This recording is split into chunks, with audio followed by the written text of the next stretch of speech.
So there we go. The national anthem's done with. It is now time for action. And Darren Ambrose, this is not a neutral atmosphere at all, is it? Because this stadium is packed with Czechia fans. Yes, and you could tell on those national anthems, a couple of good singers in the Czechia team by the sounds of things as well. But look, yeah, it doesn't matter. The atmosphere, these players, as we said, the England team, some household names. They're used to big atmospheres, and this won't faze them one bit.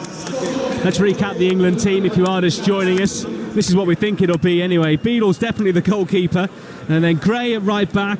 Quansah, Cresswell and Livramento we expect to start on the left-hand side. Midfield three of Scott, Anderson and Elliott in some makeup, and then a front three, again in some makeup, of Hutchinson, McAtee and Jonathan Rowe, the man who's been on loan at Marseille the last season, on loan from Norwich. Dan Ambrose, it's quite hard to make a formal assessment of how England are going to line up in this one. Yeah, absolutely. We'll know more when we have the first couple of minutes. They're not playing with a recognised centre forward. I've covered Ipswich a lot this season, as I know you have, James. And Amari Hutchinson, he has played as the number 10 and he's played up front for Ipswich. So it'd be interesting to see whether he does or whether they just play a three, and the combination of the three with Jay Stansfield on the bench that could make an appearance if they need a goal. Liam Delap's a big miss, but these players need to take this opportunity. The two captains stepping forward to speak to the referee, who tonight is from Azerbaijan. Elchin Masiev is the man in the middle. There is VAR in this tournament. It is a German at the controls tonight. Søren Storks is his name. The England captain James McAtee stepping forward to do the coin toss with Václav Sek. I'm just looking at the England team as they're lined up in formation on our screen. The two teams have to submit a team sheet to UEFA for this one, but there can be a little bit of kidology in there. Yeah, absolutely. I'll be surprised if Livramento and Gray are on switch sides. I think they've got Gray down as a left back, and we've seen him numerous occasions for Tottenham this season play right back, as Livramento can play left back as well. So it'll be intriguing to see what formation, what personnel in terms of where they're playing that Lee Carsley has selected. But wherever they're playing, these players are top quality, and I think it'll be really difficult for this Czechia side tonight. In terms of the England bench, two sub-goalkeepers who've played in League Two this season, Tommy Simkin with Walsall and Teddy Sharman-Lowe at Doncaster Rovers. Elsewhere, Ronnie Edwards, Hayden Hackney, Tom Fellows, who's been drafted in after Joe Bellingham pulled out to go to the Club World Cup, Brooke Norton-Cuffy, CJ Egan-Riley, who's left Burnley in the last couple of days, Jack Hinshelwood at Brighton, Sam Elling Jr. with Aston Villa, Jay Stansfield, Tyler Morton and Ethan Waleri. What do you think about that, to leave him out?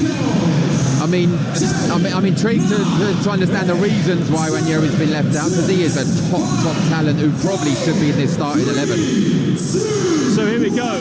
England's quest for another European crown gets underway here in Slovakia at the fairly small DAC Arena here in Dunajska Streda, just down the road from Bratislava, but very close to the Czechia border, which is why the atmosphere here tonight is partisan. And a yellow card here for Elliot Anderson inside 15 seconds. I mean, I'm watching the replay. We're lucky to get replays in front of us here. That is extremely harsh. It's the first challenge. It's no malice in it whatsoever. It's a coming together of the boots. That's extremely harsh to be given a yellow card for that after 20 seconds of this match, and now he has to be careful. The Czechia coach, Jan Kukuparek, the man in charge, and has been for a number of years, coming up to his 4th anniversary. England goalkeeper James Beadle just having to be wary here. There's a free kick to Czechia, midway inside the England half. Pitch in very good condition, but all of the surfaces have been fairly dry in the competition up until now. There has been one game already today, Denmark edging Ukraine in a 5-goal thriller. Free kick for Czechia is bent in deep towards the far post, but it was curled by Krzysztof Danek, who went past everyone and behind from the last man. I think that's a good delivery into the box, actually, and then their danger man's sake in the box. If he just read that a little bit quicker, he would have got on the end, because no one went with him. It was a deep floated free kick. He didn't go early enough. He would have been a tap-in at the back post. Well, England's qualification campaign didn't go totally to plan. They did win the group in the end, but a defeat on match day 3 away to Ukraine in added time meant that they were playing runners-up for much of the qualification campaign, but after beating Ukraine in their penultimate match, hammered Azerbaijan on match day 10, Ukraine beaten elsewhere, which then England went through without the need for a playoff. They come forward down the right here. McAtee into the area, lifts it into the box and headed away comfortably by Mete Hadash. It's behind, and England have a corner. Yeah, and I think we were absolutely right before when we were talking about formation. Amari Hutchinson is actually on the left, McAtee on the right, and Archie Gray is playing right back with Livramento left back. And it's a good start down the right-hand side. McAtee, Harvey Elliott combining really well, created an opportunity at the back post, but it was good header clear in the end for a corner. No Liam Delap in this England side. Jonathan Rowe has taken the number 9 shirt, but he could play without a centre forward when they won the Euro 2 years ago. Anthony Gordon was the chosen man. So England corner on the left-hand side as we look down here from the commentary position. All the noise being made by the Czechia fans, bent in from the left-hand side, but it goes past everyone and out to play for a Czechia goal kick. It's horrible when that happens. I used to be a corner taker, and 2 corners you don't want to hit is hit the front man or put it over the top of everyone. And it sounds obvious, but when that happens, you think, oh, it's the first one as well. You need to get that right, but he'll have another opportunity, no doubt. England haven't actually played a friendly in the lead up to the tournament. Some clubs have opted, or some teams rather, have opted to play matches behind closed doors as to not give too much away and have more of an unofficial feel so that they can play 2 different 11s. Others have played a more visible game, but England's here quite happy to go in fairly cold. Here's Hutchinson, plays a lovely ball in between 2 Czechia defenders, and Livramento away down the left-hand side. He's into the box, looking to shoot, plays it across goal, pushed away by the goalkeeper, and hooked into the air by Vidra as Czechia looked to hurriedly clear. Back in by Anderson. Livramento coming back from an offside position. Behind it goes, but England showing already that there is options for them to go wide. Yeah, on both sides as well. We see McAtee getting down the right-hand side. This time it was the left-hand side. Lovely play by Amari Hutchinson on the half-turn in the centre of the park. Plays a good ball.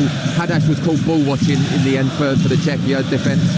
And it's just got the last part wrong. He tried to go across, and it was good defending in the end from Shalopek.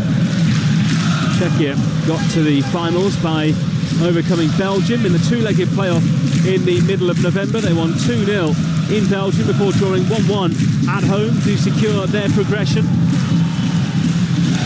They do have a pretty much fully fit squad to go with, apart from Mate Shin, who would have been here but pulled out of their squad before leaving Prague.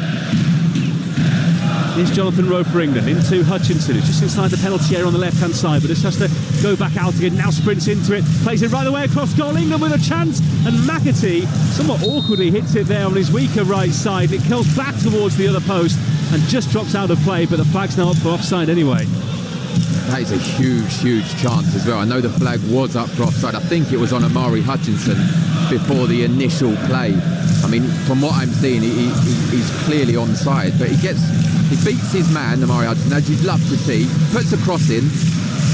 There's no offside there whatsoever, so James McAtee needs to score. He has to put that in the back of the net. VAR would have come into play and that would have been a goal. It was an unbelievable miss, James. They've got a lot of lefties in this side, England, haven't they? You know, playing off the front. They've got McAtee who's a left footer, Hutchinson who's a left footer, and Elliott will be joining in left footer as well. Is it a case of putting your strongest left-sider on the right to give them the best chance of scoring? Yes, perhaps, but again, as we've both said, we covered Ipswich a lot this season. Amari Hutchinson is good at playing. Czechia coming forward, a speculative effort from range there. It's hit by Patrick Vidra, who plays for Sparta Prague, who played almost 6 minutes here at the DAC Arena. Czechia 0, England 0. Yeah, they'll be happy, England, if they limit Czechia just to these long-range speculative efforts. But yeah, as I was saying about Amari Hutchinson, I've seen him a lot in the Championship last season for Ipswich, this season as well, cutting in onto his favoured left foot when he plays on the right, and he's got a delightful left foot that he can bend into the far corner, as has James McAtee. So I'm sure we'll see them switch over at some stage. It's Tino Livramento, who was clipped from behind there by Daniel Fila of Venezia. It's a free kick to England just about on the halfway line here. Referee stamping his authority on this game very early on, but challenge from behind there by Fila could have been punished by a yellow card. There was no attempt to play the ball. Here's Jarrell Quanta in his own half for England, into Anderson. Now Hutchinson. England have lost just twice in 15 games since becoming champions in 2023, albeit with a much changed squad. Only Cresswell and Harvey Elliott, who are both playing here tonight, were involved for England in the finals in 2023 in Georgia. Livramento on the left for England, approaching the edge of the penalty area into Rowe, goes back out to Anderson, midway inside the Czechia half, short square ball into Alex Scott. England have to go backwards here on the halfway line with Charlie Cresswell, who's now playing his football in France with Toulouse. Outside in Quansah, edges it out to the left hand side, just inside the Czechia half here for Elliot Anderson.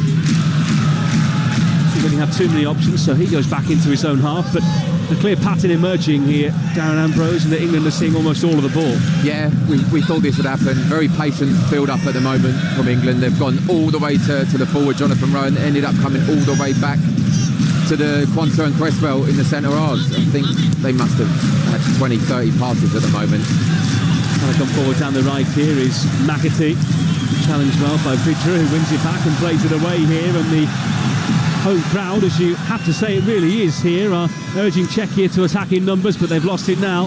Anderson edged it away to the right hand side, and Elliott picks it up, scoops it up over his man right in front of him as though he's playing beach football.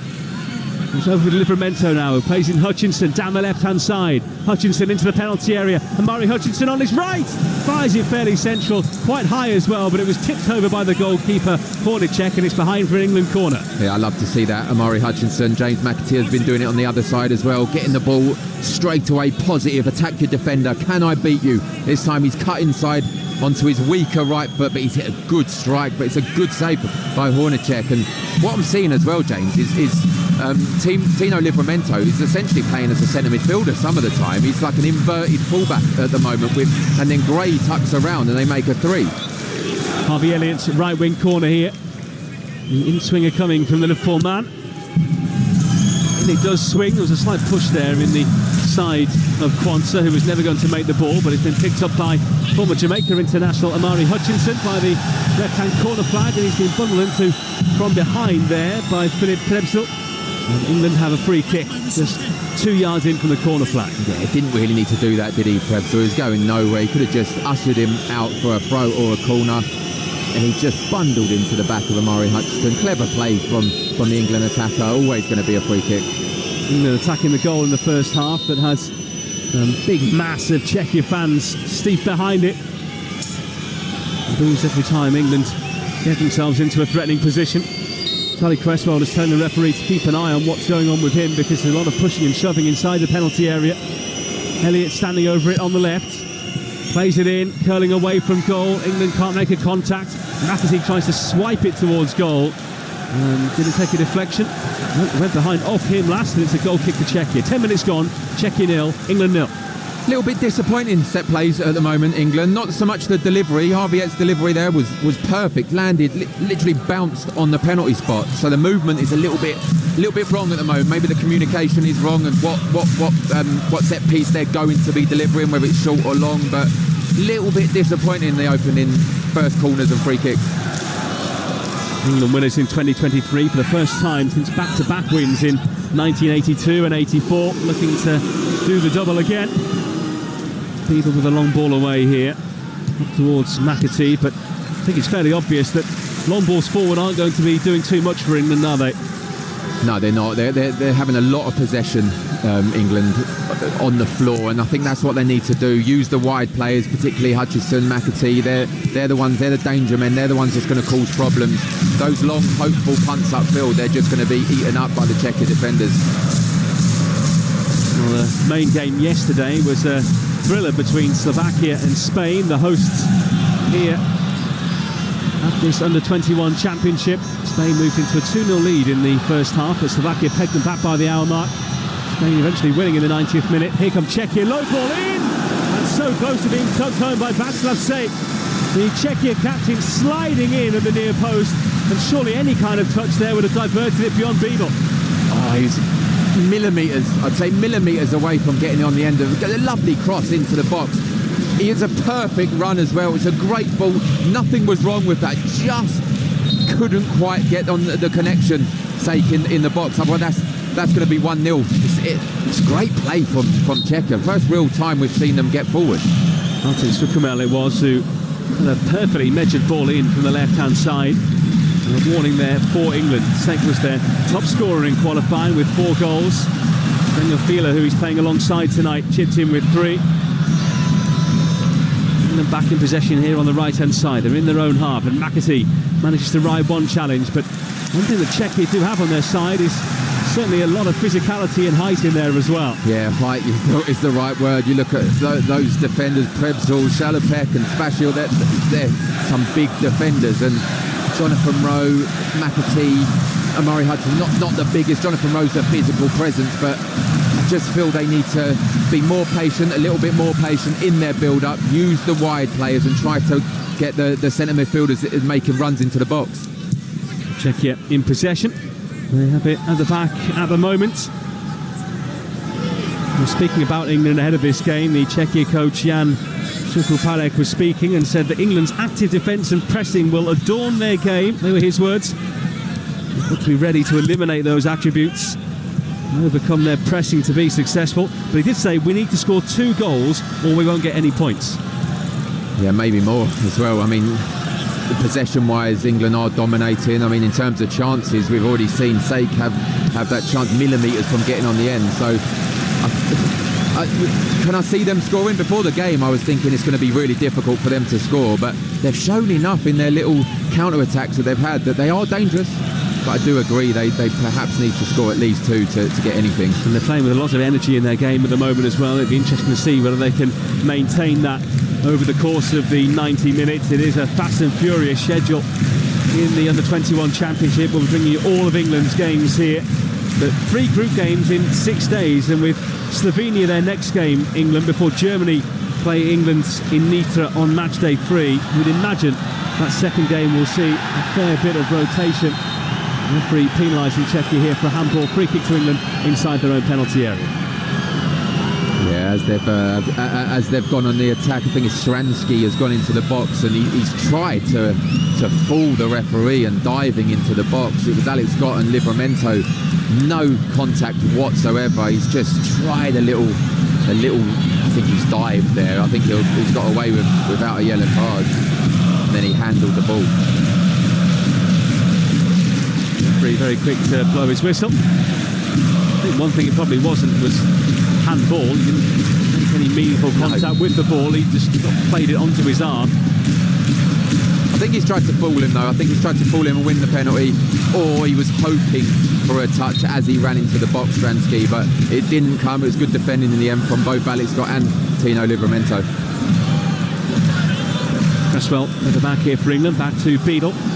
An up and down year with Sheffield Wednesday for a mid-table finish in the Championship. So he's got an unbelievable touch at the moment. He's been really tested, firstly by Livramento and then by Cresswell, with really, really sharp passes back to him, but his touch is on point at the minute. Rowe on the left-hand side here for England. He's going to complete a permanent move to Marseille this summer. Finishing as runner-up in Liga. Under De Zerbi. England in possession. They've had almost 60% possession so far. Continue to pop it around in a horseshoe fashion. Anderson inside the centre circle, goes back into his own half here to Cresswell. Konsa takes a few steps forward, but it's Hutchinson who drops deep to receive and carries it 20 or 30 yards further forward. Now Livramento, his partner, down the left-hand side. Back to Hutchinson, approaching the left corner of the penalty area. Hutchinson into Rowe. Touch wasn't great and it was given away. Konsa went through his man to win the ball back. Fila goes down, free kick Czechia.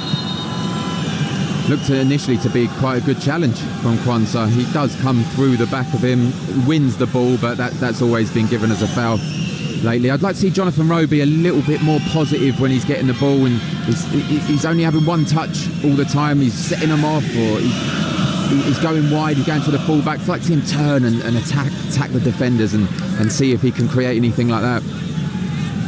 16 and a half minutes gone here in Dunajska Streda. Southern Slovakia, it is Czechia 0, England 0.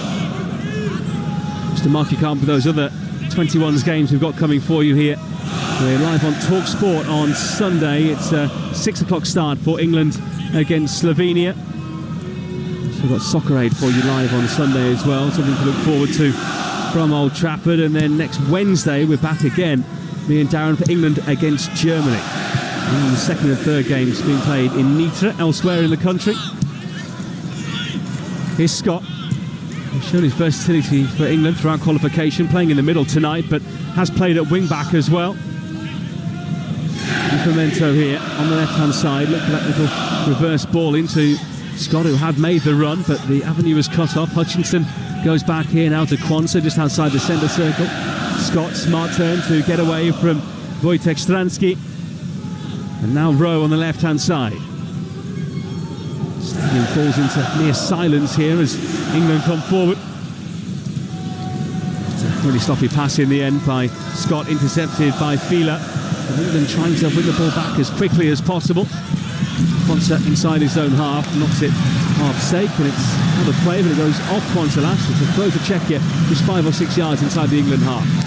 I think if your England players, frustration could play a part in this match. A really difficult team to break down in the opening 18, 19 minutes. You've got Hadash and Sukamel who dropped from attacking wing-backs to basically making a 5 in defence with Vidra and Stransky and Danek, a real deep 3. So they're working really hard, and I think you said it previously. Can they keep up the work rate that they're showing at the moment?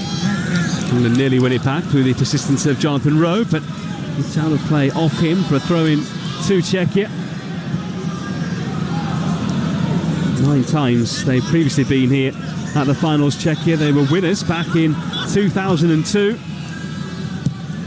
Since then, a 4th place finish, the best they've been able to muster. And 6 appearances. It's been the group stage and out for them previously. Challenge inside the box there by Scott, wins the ball back for England. Carried away by Archie Gray into midfield. Anderson helps it to Hutchinson on the left-hand side. Carries it forward. He's really assured and confident so far, Hutchinson. Up towards the edge of the penalty area. Stops and places square into Gray. Hutchinson looking to run his man down the line. Goes inside, then checks, goes back outside. Now Livramento, left corner of the penalty area. England trying to prise open this Czechia defence, which they've struggled to do so far. Anderson on the left wing, asks for players to come towards him, but no one does, so rolls it out of his feet and plays it into Gray.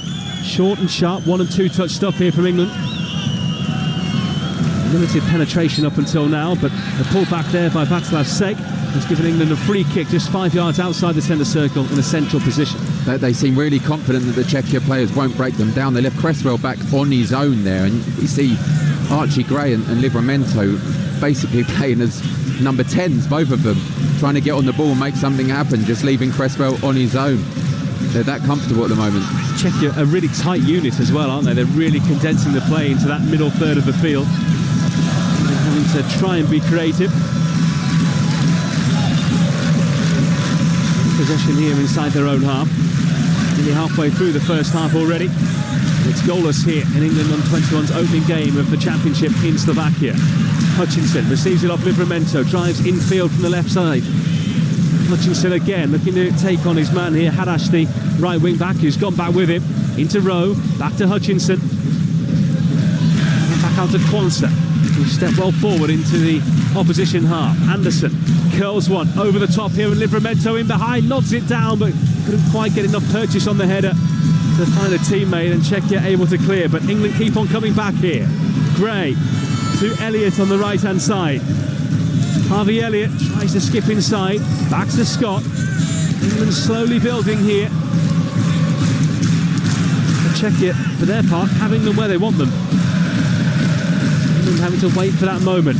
Elliott bends the ball out to the right-hand side, but whacks it towards the run there of McAtee, and it skips off his instep and out of play for a goal kick. It's a good shape by the Czechia players. As we said, working extremely hard, and England are finding it difficult to break them down at the moment. think Amari Hutchinson, arguably England's most attacking threat at the moment. But it's difficult when you have a non-recognised centre forward playing in Jonathan Rowe. Obviously, he's a wide player in himself. Sometimes not making the correct runs, not pushing the defenders back. Got to come up with another plan.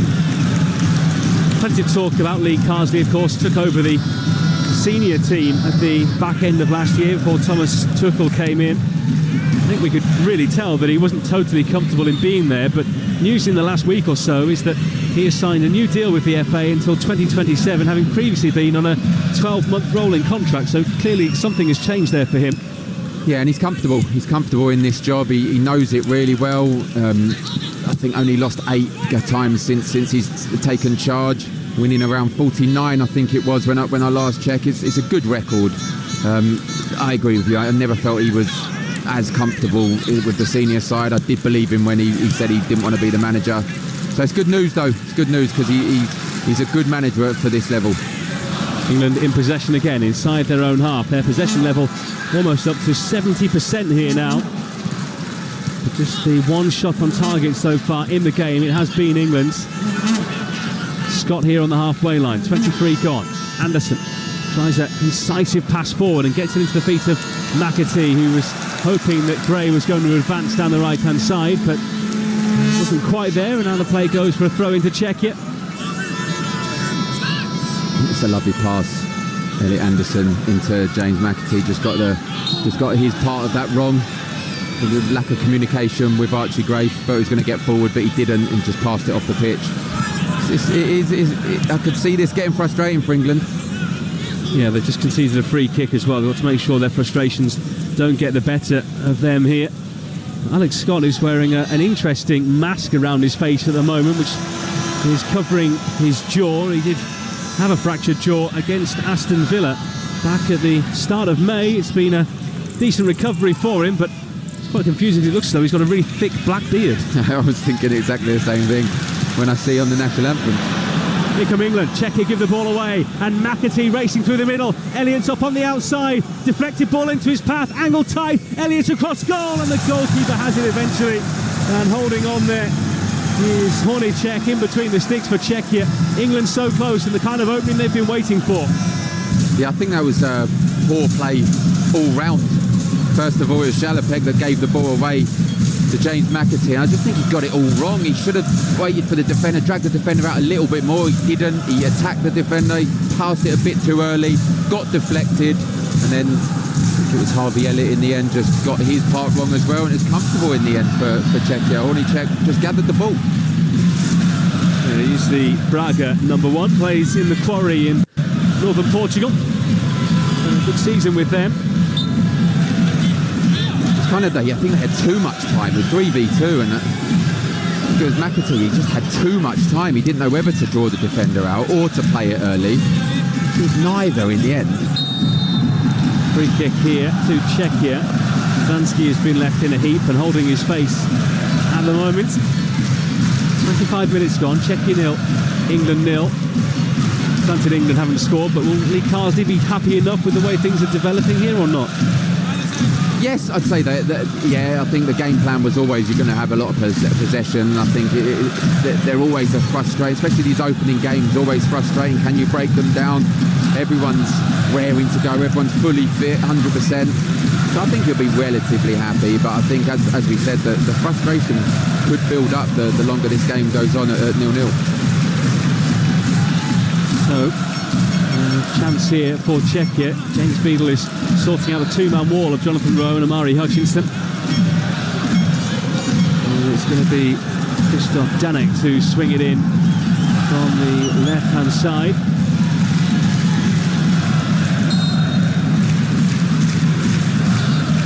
And they make it count here. It's a high ball put in and a free header as well. Pushed over by Beadle to deny Stepan Chalupek.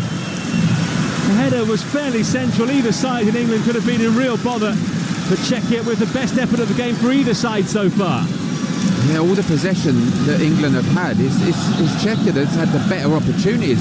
Sake, first of all, missing the millimetres away from getting on the end, and now Jalopek, a free header, and I think he will be disappointed. It's straight at Beadle, and it's a comfortable save in the end. I'd say a yard either side, and that's 1-0 to Czechia. So it is a corner now to Czechia. What would have been regarded as an unlikely opener. Here comes the corner, headed away well by Charlie Cresswell, and now to play for Czechia. So breaking news coming in from North London, and news that will interest you, Darren Ambrose, because Tottenham have confirmed the appointment of Thomas Frank as their new head coach on a contract that runs until 2028. It seemed like a little bit of the hold-up there was to do with the coaching staff coming with him, but Justin Cochrane has arrived, Chris Haslam as well, Joe Newton, Andreas Georgeson has come from Manchester United to be first-team assistant coach. So Thomas Frank, the new man in charge at Spurs. Your thoughts on that? Yeah, I'm delighted. To be honest, he's a fantastic manager. I was disappointed when Ange Postecoglou left. But if you'd have told me then that Thomas Frank was the manager to come in, I'd have been really, really pleased. And obviously Justin Cochrane, very highly thought of as well. He's come over and that, as you said, I think that was the hold up. We always knew it was going to happen. It's cost Spurs a lot of money to get this over the line, but the progression is what we're after now, and I think he's the right man. Tell you what, if it wasn't dull before, it's certainly not going to be dull now, is it, if he brings his Brentford style of play? One of the good guys in football as well, Thomas Frank. Delighted to see him get his chance further up the footballing pyramid.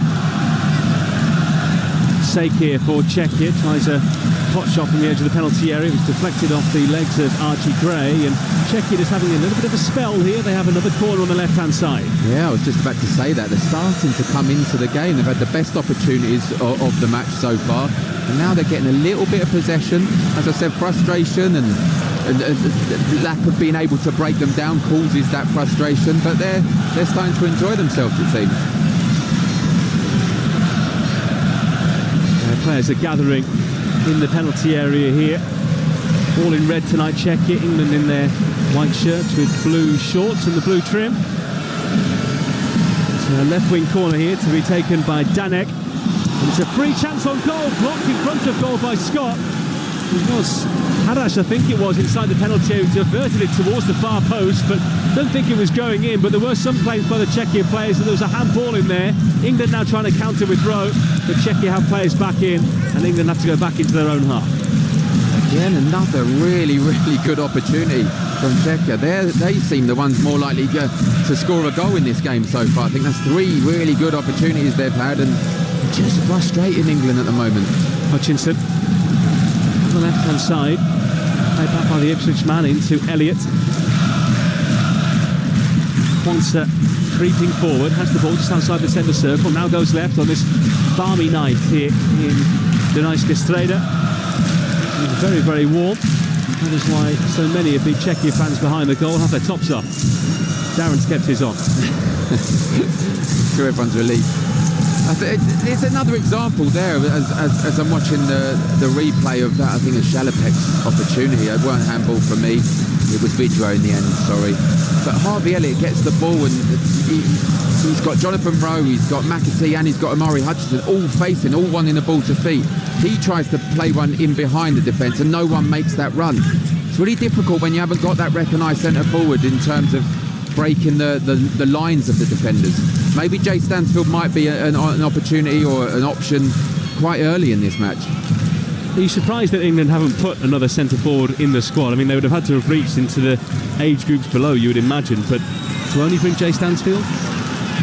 Well, yes and no, because you'd say you'd be surprised not to have another centre forward, a recognised centre forward, but they're not playing one tonight, so whether he doesn't want to, now Liam Delap's not here, he doesn't trust Jay Stansfield, I don't know, he sees him as an impact player, but this is maybe the way he wants to play, go and try and win without a recognised centre forward. Granted, Stansfield has played League One football this season, but psychologically that must be pretty hard for him to take, mustn't it? Having been in all these squads but isn't getting played. Yeah, you'd say so, and I think he's good at that, Lee Carsley. He knows how to, he'll know how to say the right things to the players. He'll know what to say to Jay Stansfield. along the lines of you're still really important to us, and can you make a difference off the bench? And who knows, if he comes off the bench, scores today, you could see him in the starting 11 on Sunday. Václav Sejk is having a bit of a word with the referee here, or rather the other way around. The referee making a point to him. I think he was getting a little bit chirpy. England with a throw here that Gray will take into Scott, who traps it and plays it back to Gray, and Scott was fouled there, much to the annoyance of Sejk and the hordes of Czechia fans behind him in the stand. Back in with Beadle. He used to play the ball out under pressure as Fila was closing him down, and now England can come forward with Kwanzaa. Scott in the centre circle, almost on the centre spot. Plays it to Gray, who strides forward into the Czechia half. Plays it wide to the right-hand side into Harvey Elliott. Curls a high one into the box. And the Czechia defence between them doing just enough, and Hadash was just able to hold off the England man coming in there to make sure it drifted behind. Another goal kick to Czechia. Yeah, poor at the moment. Last 5 minutes been poor from the England players. Harvey Elliott this time guilty of an overhit cross. I think what it shows you, before the game started, you'd look and if you're neutral, you see the names, a lot of unrecognisable names for Czechia and a lot of household names. You'd think this is going to be a comfortable win for England. It's not always like that. Tournament football doesn't work this way. And even in a stadium with just 12,000 people, there's clearly a high pressurised situation out there for England to deal with. Yeah, absolutely. It's a hostile environment. England supporters are trying to make the noise. We can hear them. But it's very much Czechia supporters out there being so close. And it is warm as well. Things that these England players don't have week in, week out. Maybe slightly different. Jonathan Rowe playing in Marseille. 33 minutes gone. Goalless so far here on Talksport 2. Second game on Saturday is live for you on Talksport. On a 6 o'clock start. Here come England. Hutchinson plays it across, and beyond everyone who were making their way into the penalty area. There's an England throw on the right-hand side. Apologies, this was correct. That's a 5 o'clock start at the weekend on Sunday for the Slovenia game. 5 o'clock English time, 6 o'clock local time here in Slovakia. I was just going to say another example of not having a centre forward on the pitch. It was a lovely ball across the box by Amari Hutchinson, but no one in the box whatsoever. Jonathan Rowe, McAtee sitting very, very deep. England have it on the halfway line. Plenty of horns and hooters in this stadium here tonight, which is fairly new. It's existed here since 1953, but has been refurbished in the last 10 years to make it able to host games such as this. England come forward, just fired in from the right-hand side, which was awkwardly punched away by goalkeeper Horlicek. Sejk now making his way forward down the left-hand side. Just steadies himself as he waits for other red-shirted players to join in the attack. He's now got Archie Gray at his back. And Gray just taps it down the play for a throw into Czechia right on the halfway line. Yeah, it's a good hold-up play by Sejk. He had nowhere to go, really. I think there was only him and maybe one other feeler up the field against 4 or 5 England players. So it's good hold-up play to win his team a throw-in. Well, England did play Czechia at the European Championship 2 years ago. Jacob Ramsey scoring before Emil Smith-Rowe made the point safe in the 4th minute of added time. And Daniel Fila, who is actually playing here tonight, did score against England when they met in 2022 as well. He's been around the setup for a while now. One of the older ones at the age of 2022. Didn't have a great year with Venezia, relegated from Serie A.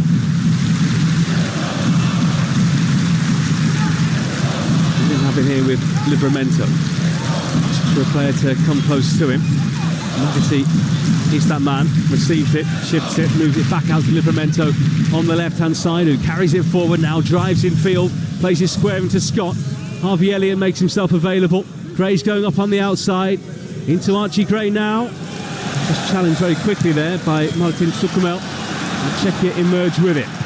Sejk tries a reverse ball forward, looking for the run there of Danek, who's gone beyond the England defence, but England able to recover it. Reset and go again. It's been a first half of few clear-cut chances, it's fair to say. Yeah, in terms of England, absolutely. I think Czech has had the best chances of the half. about three different chances. England not really produced anything in front of goal, albeit the possession stats must be heavily rated in England's favour. They're just trying to force it at the moment. They're forcing that last pass. They're not getting it quite right. Harvey Elliott was guilty of one a second ago, trying to find Archie Gray. Just underhit it, lost possession. Just got to relax and be a little bit more patient. Have been openings for England, but they just haven't managed that final ball so far. They can restart things here with a free kick, but it's touched short. And they go back to the halfway line, and they're just trying to lure Czechia out a bit here, just to find those gaps. I think they have to, because we see it there. I think everyone within 30 yards of their own goal. Czechia, all 11 players. So they have to try to draw players out, to allow them an opportunity to break them down. It's with Harash, the wing back, but he's lost it now. Scott inside the penalty area, nearly fouled. It's with Rowe. Left side, hooks it into the area, but no one there to turn it home. McAtee had pulled a little bit deeper to the far side. And it's the kind of area where a centre forward would just crash it into the back of the net. Saker's now gone down. Seems to be taking the role of troublemaker in this game so far. He's holding the back of his head here. Ultimately going to be okay. Clash there with Cresswell, and Sake really was a bit naughty because he made a back for Cresswell there. Wasn't going for the ball. Yeah, it was his own fault. As you said, he tried to hit under the rib cage of Cresswell, and Cresswell was just too big, too strong. Won the header, and they come out a lot worse. Lee Carsley in a bit of hot water here because he stepped out of his technical area, and the fourth official is chasing him. Play's going to restart here with a drop ball. Sake arguing with the referee, I think, about who's going to regain possession here. The referee just looks a little bit undecided at the moment. You can see it's a hot and sweaty game for the England players when we see them on our monitors. Yeah, it looks hard work out there. Yeah. Sorry, James. It looks hard work out there for them, and as I said, they're just not doing enough, and you can really see a confidence building in the Czechia players as well. Hutchinson here, really great run. He's gone beyond Fila, up towards the edge of the penalty area. Livramento takes over, puts in a cross, it's deflected. Oh, he nearly drops in at the far post. McAtee keeps it alive, and Elliott scores! England's first major chance, and no surprise, it's Harvey Elliott who's delivered. The man who fired England forward so often in qualification to reach Slovakia has given the Young Lions their only goal of the tournament. Czechia 0, England 1. And that will be a real weight lifted off their shoulders, the England players. It started with that man, Amari Hutchinson. Positive, running through, attacking the defence, finds Livramento. Deflected cross to the back post, but take nothing away from James McAtee. Just a lovely layoff to Harvey Elliott. Perfect, didn't have to have a touch. I'm just seeing the replay. It's a lovely cutback. Didn't have to have a touch on his favourite left foot, and it's a beautiful strike. I think Ornicek might be disappointed he didn't get nothing, but it's come through a lot of players. Good goal. Elliott just put his foot through that, and it flew through the goalkeeper as well. That's 9 goals in 9 under-21 caps now for Harvey Elliott. Might not always get the chances at Liverpool, which is fairly understandable, but he always delivers for England. Yeah, and how often do you see them go through the goalkeeper's legs? It's a lovely strike. He didn't try to hit the corners. He just hit the target hard and low. Hornicek stood no chance. It just, before he knew it, it had flown through his legs. And as I said, that will give England a lot of confidence now. Good time to score before half-time. They've dominated possession, and it was their first real chance in front of goal, and they took it. Well, with that goal, he's now pulled level with Nathan Redmond as the 5th all-time goal scorer at under-21 level. His 10th goal. He only has a few ahead of him now. Saido Berahino, remember him? Francis Jeffers, Alan Shearer, and Eddie Nketiah, who is out on his own in front with 16 goals for the 21s. Alan Shearer can't leave those records alone, can he? He did pretty well. We've played 41 minutes. It's Czechia 0, England 1 here on Talksport 2. England with a corner to defend. They're setting up zonally here. Czechia, as we mentioned, with plenty of height and physical presence as well, throwing plenty of bodies in there. In comes the corner towards the near post, and somehow it stopped on the line. Beadle was well behind the line. He might have gone down there off an England player, I think, but great reflexes from the goalkeeper to keep it out. It was a great, as you said, great reflexes. I'm curious to see whether this was handball by Jarell Quansah on the goal line. I know it will get checked, of course, but I thought it was in. Then it just ended up in Beadle's hands.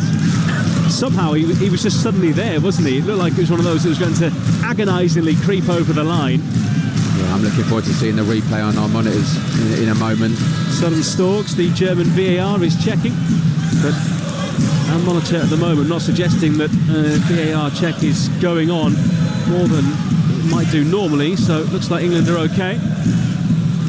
McAtee plays it in between the lines here for Alex Scott, who's dribbled away from one challenge and fires one towards goal. It was quite high but comfortable for Lukasz Honacek. Yeah, it's a good strike, Alex Scott. He's getting some good positions, both defensively and attacking, as we see in the replay now as it's come in. I think it's hit his arm, Jarell Quansah, but only just. It wasn't outside of his silhouette, as they like to call it, and Beadle has kept it out by millimetres. Quansah kind of trapped it, didn't he, between his body and his thigh, really, just to take the pace out of the ball, and Beadle has got one hand on it on the line. Yeah, magnificent goalkeeping, the reflexes there, and you are right. I think it might have skimmed Jarell Quansah's arm, but it weren't outside of his silhouette, weren't in a natural position. He actually done really well to hold it between his chest and his thigh. Talking of goalkeepers, by the way, newly introduced rule by IFAB in this competition is the one that's been trialled in Premier League 2 all season, is that goalkeepers can only hold onto the ball for a maximum of 8 seconds. And if they do hold on for it longer than that, then the referee will award a corner. Now, players been halted here because there is now a potential penalty check ongoing. I mean, how much of a delay has this been? It's been incredible. I think it's the first opportunity they've had, isn't it? It's the first time that the ball's gone out of play, but I'd be very surprised if this is given. Check complete, no penalty. Thank goodness for that. It was about 4 minutes ago. There have been some dubious handballs given in various UEFA competitions. We know they have a slightly different interpretation of it there compared to the Premier League, where there are fewer handballs awarded than any other competition in Europe. England's back in possession here and just want to navigate their way through to half-time here with this one goal lead they've got, thanks to Harvey Elliott. A minute left of the 45, maybe a few added on as well.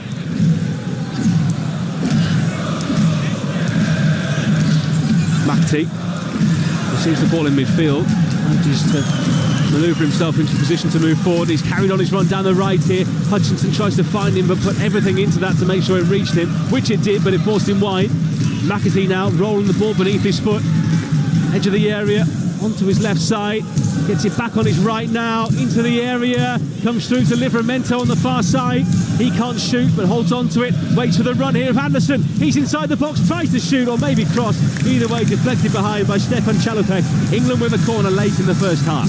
Yeah, England are starting to take control now and dominate, and he did try to cross it, Elliot Anderson. I think probably should have shot hard and low towards Honacek's legs, and maybe that would have crept in because there weren't no one in the box really, but good play down the other side. McAtee, Harvey Elliott and Amari Hutchinson combining.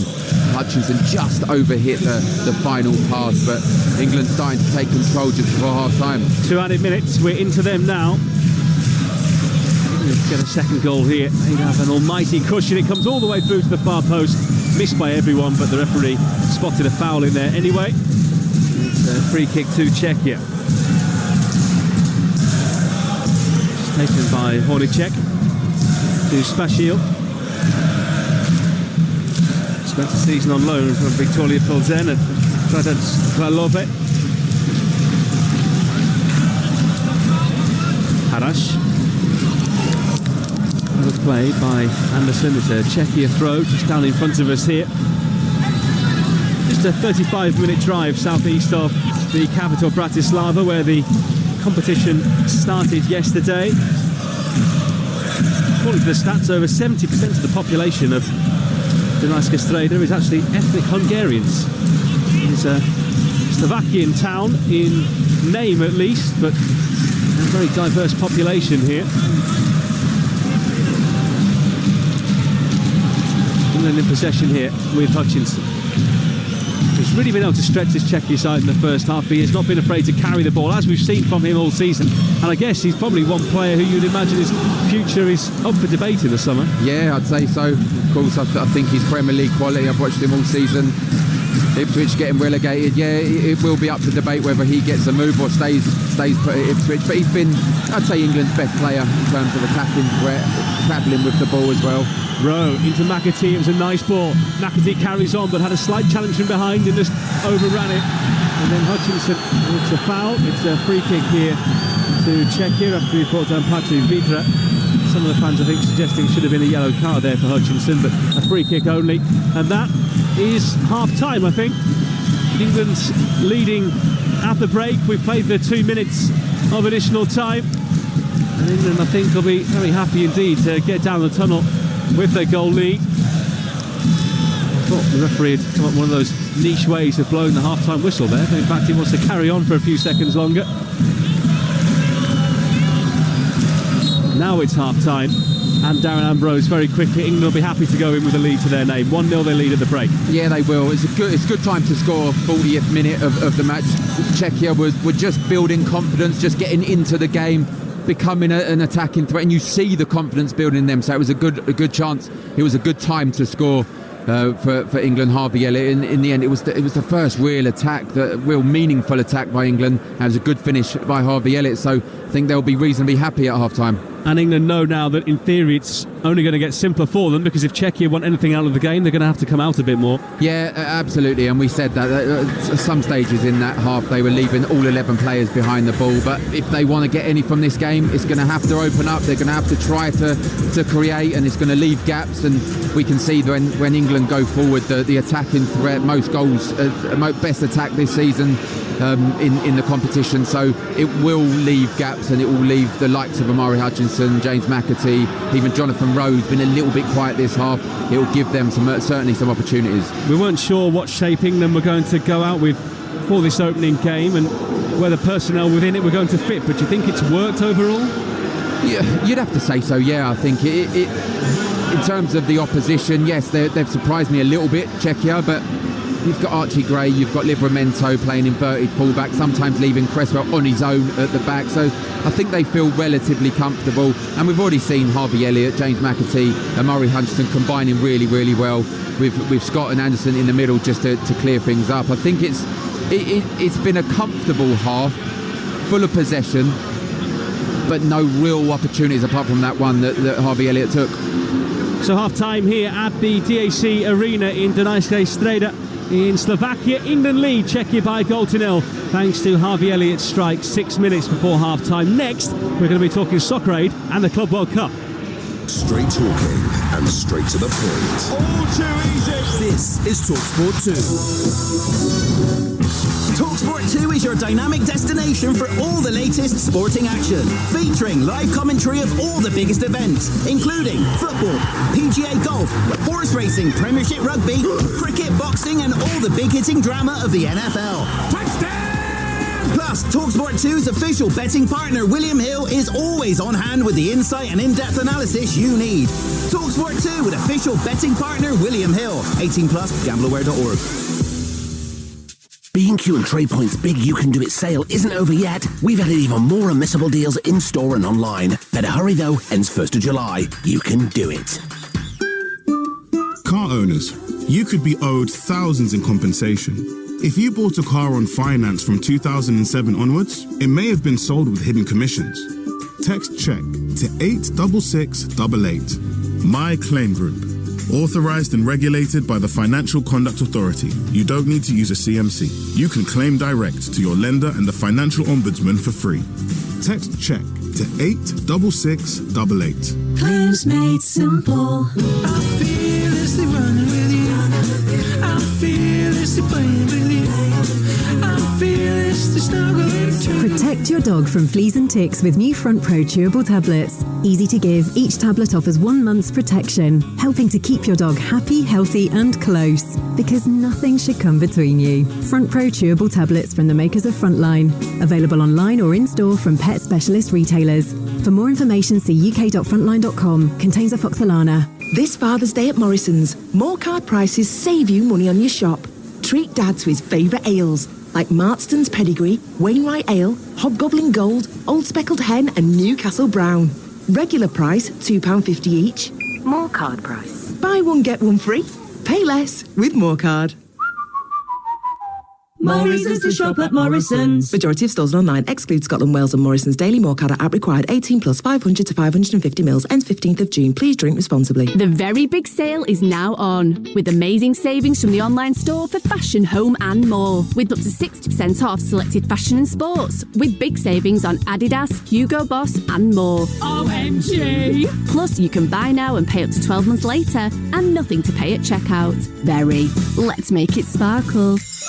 Search VeryPay. Event ends 10th of July, delivery $3.99. VeryPay credit provided subject to status by Shop Direct Finance Company Limited, 18 plus, representative 44.9% APR variable. Sizzling summer of sport is on the horizon, and Talksport and Talksport 2 have got you covered. When I met you in the summer. Live and exclusive commentary of the British and Irish Lions tour to Australia, and full coverage of the Open Championship. Talksport Summer of Sport 2025.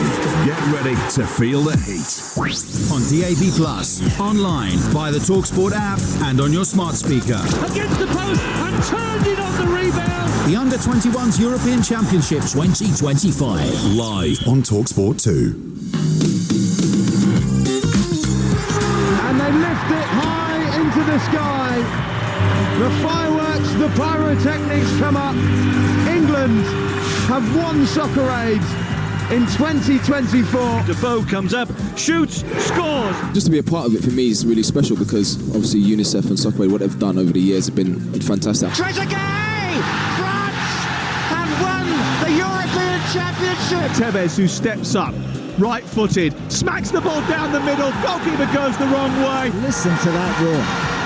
That could be the opening game of a World Cup, couldn't it, that sort of noise? Talksport will be at Old Trafford this Sunday for Soccer Aid. We'll bring you live commentary as the World 11 take on England, all in support of a great cause in UNICEF. Regulars Jill Scott, Tom Gredden and Samo Farah are joined by the likes of Tyson Fury, Joe Hart, Steph Horton, Leonardo Bonucci, along with Manchester United legend Wayne Rooney and many more. And there's even more live football to come this weekend on the Talksport network as the Club World Cup gets underway in the United States. Chelsea take on Los Angeles FC live on Talksport this coming Monday. And one man who we expect to start for the Blues is Liam Delap. He opted to play in the Club World Cup over the Under-21 European Championship. And this is how his Under-21 manager Lee Carsley and England's senior team manager Thomas Tuchel reacted.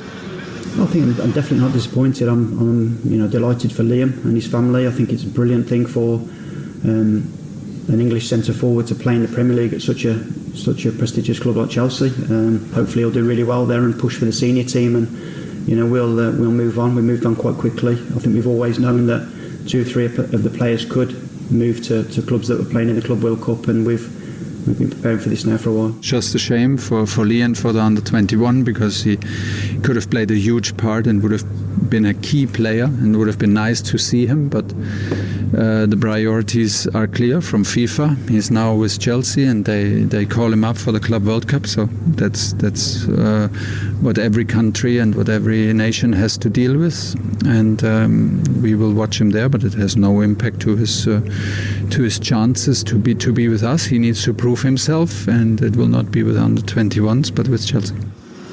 So there were the two top England coaches speaking about Liam Delap's options this summer. Hard to say really what is the bigger competition to play in. Club World Cup, we don't know how that's going to play out. Struggling to sell tickets, struggle to sell TV rights for it. How is it going to land? But an Under-21 Euros was therefore in this summer. Yeah, look, I understand. I understand that this is a big tournament for the Under-21 players, but I also feel this is a huge season coming up. And look, it's the Club World Cup. We don't know what it's going to be like. We don't know how it's going to go down. But it's more about the Premier League. This is more about getting him used to his teammates, used to the management, these teammates used to him, his style of play. I have no problem in his decision, and I'm sure it's Enzo Maresca's decision, the powers that be at Chelsea. I have no problem at all. And this, for me, and I've spoken about this before, this will not affect any future England call-up.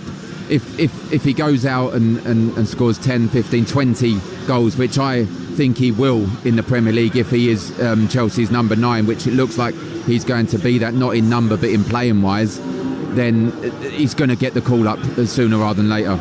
Is it all about any given player's individual circumstances? James McAtee is here, wasn't named in the original squad, then gets called up and made captain. He's not going to be probably with City next season. We can assume that. We hope he's not, because he's such a talented player. He needs to go and play regularly somewhere. Is it just one of those summers where you've got to make your own priority and make your own decision? Yeah, absolutely. I think it's club priorities, it's player priorities, and I'm sure everyone's had the chats that they should do. And in terms of James McAtee, if he was to stay at Manchester City, is he going to be one of the starting 11? I don't think he is. He'll be a bit part squad player as he has been, and if he leaves, then obviously the club that he will be going to would have wanted his services if it was to be that. And with Liam Delap, he is at present going to be the main striker for Chelsea, so of course he wants to get acquainted with his teammates. Well, that was going to be my next question, because I've done a lot of Chelsea games this season and done Chelsea games with a lot of ex-pros like yourself, many of whom like Jackson as a striker. But has Delap gone there to be the guy? Yeah, absolutely. Not only to be the guy, he's going to try and push Nicholas Jackson as well, and that's only healthy. It's a cursed number 9 shirt, we know that about Chelsea, but I've watched Liam Delap enough this season. 12 goals he scored for relegated Ipswich, so it didn't create many opportunities. A lot of his goals were created by himself, and if you look, his relationship, his partnership with Cole Palmer, we've seen it with the Under-21s. I'm sure they've got that with Manchester City when they come through the academy there. He's going to get a lot of chances come his way, and he's a confident lad. You've seen that, and I think for me, if he is the first choice striker, he will get 20 plus goals this season for Chelsea. Because the one criticism that I probably had of him this year watching Ipswich is that he does have a bit of a petulant streak in him. When things aren't going for him, he's kind of kicking out here and there, barging into people, giving away free kicks, but you would hope he wouldn't have so much of that at a club much higher up the table. Yeah, of course. Look, if you're at Chelsea, one of the top teams in the league, you don't really need to be that way. What I loved about Liam Delap is no matter who it was against, I've seen him against the best centre-halves, the best defenders in the Premier League last season. He didn't care. He went toe-to-toe with them. He showed them that he was there, and you always knew you was in a game if he was one of those defenders against Liam Delap, and I think that shows the confidence in the player, and I think he won't be fazed by this move. He won't be fazed by a big club like Chelsea. It's disappointing for Ipswich to lose him, but I think he'll go far, and it won't be long before we're seeing him in a full England kit. Well, elsewhere in London, the breaking news in the first half here in Slovakia was that Tottenham have appointed Brentford boss Thomas Frank as their new head coach on a 3-year contract. They have met the release clause, reportedly in the region of around £10 million. Former England and Spurs midfielder Danny Murphy joined Jim White and Simon Jordan yesterday and had this to say about the day. He's got a talented young squad. It needs a little bit of tweaking. He might want to bring in a couple of his own, of course, because the strength in depth was an issue at times, I think, for Ange, apparently. So, But he's going into a good squad of players. Yeah. The great thing about Thomas Frank that I like, and this ain't said just because I've met him and know what a nice guy he is, it's just what I see from his Brentford side. When I watch Brentford, I'm never quite sure how they're going to play. He mixes it beautifully at the right times, and he's brave. He has a go at teams. He's not a manager who sits back. They can defend in numbers at times. They will. But I said that about Ange. But I think that what you've got ultimately is a very good coach and tactically aware, who, for me, when I watch Brentford play, has a group of players who run through walls for him. Now, I'm not saying they didn't for Ange, but the reason you run through walls generally is because you're on board with what he's trying to do. I think Tottenham will have a really good season under him because he is able to adapt quickly. He's really good at it. As we said in the first half, Darren Ambrose, it's certainly going to be another entertaining season with Thomas Frank there, but do you think we'll see a similar style of play to the one at Brentford? Yeah, I do. Yeah, and I agree with what Danny said there. You can never quite predict what style of play he was going to bring, and what he will do, and what the main criticisms of Ange Postecoglou was, can he adapt to different styles, to different teams? And he didn't really. He had that one style of play, and that's what he stuck to. With Thomas Frank, I think he will adapt. He'll adapt to what players he's got. He's clearly going to have a better squad, in my opinion, to pick from. Probably a bigger budget than he's had over the recent years. I'm really excited as a Spurs supporter myself. I'm excited for the season next year. I was disappointed to see Ange Postecoglou leave. I felt he had an opportunity, or he deserved an opportunity to take Spurs at least into the season. But if you'd have said, look, he's going to go and you're going to get Thomas Frank in with the backroom staff, I'd have been pleased with that, and I'm really looking forward to it. And it's going to be a big switch as well, because at least if things aren't going well for Spurs, you're not going to have that frosty media relationship, because Frank is one of the best guys to chat to. Yeah, of course, yeah. Look, it started off that Ange Postecoglou was kind of the media darling in the first few months, but that's when it was going well. 26 points, I think, in the first 10 games, and you can always be happy when that happens. But it did get a bit fractured towards the end in terms of the media, the journalists. I didn't mind that. I didn't want to see my manager happy when he loses games, so I didn't mind that too much. But as you said, he is one of the good guys, one of the top coaches in the Premier League, Thomas Frank, and it can only...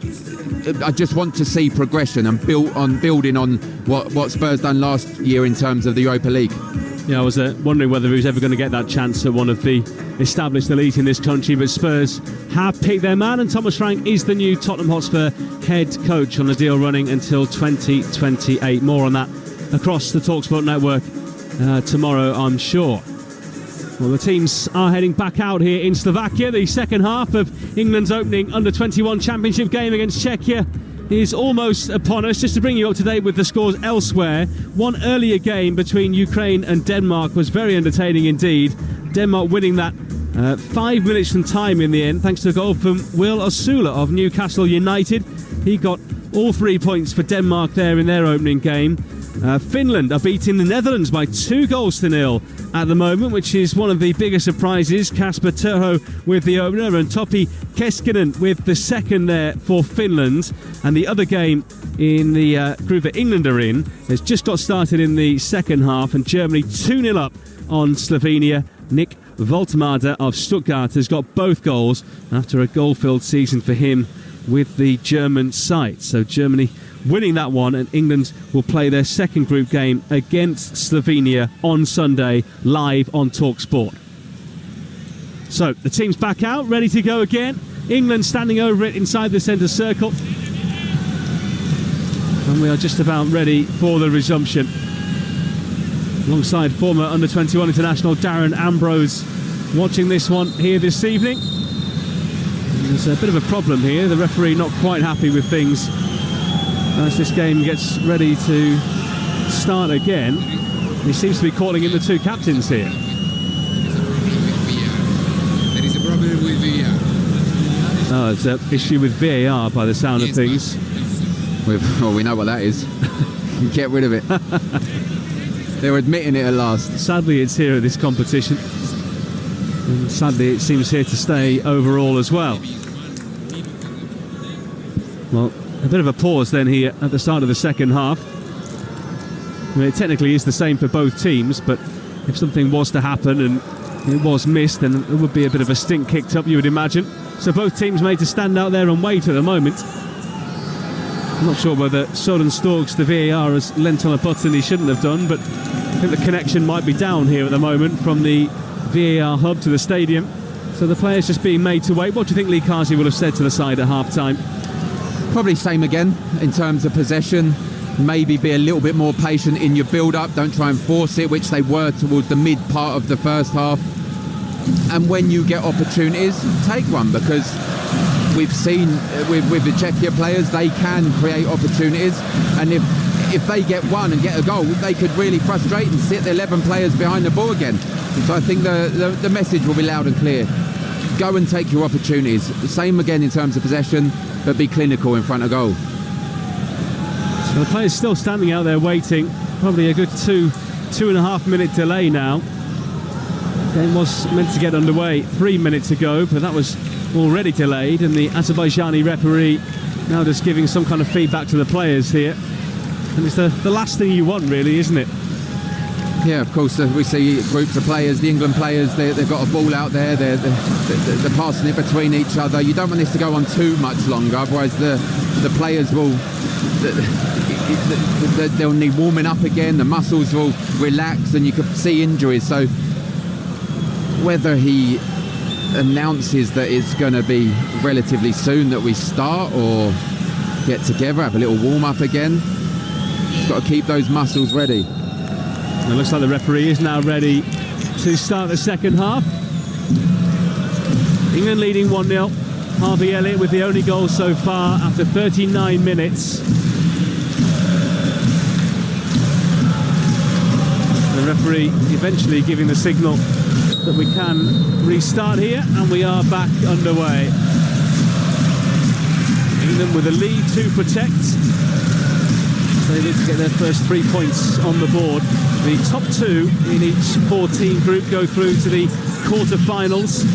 The other UEFA competitions this summer at 17 and 19's level go straight to the semis, but there is a quarter-final to be played here in this competition.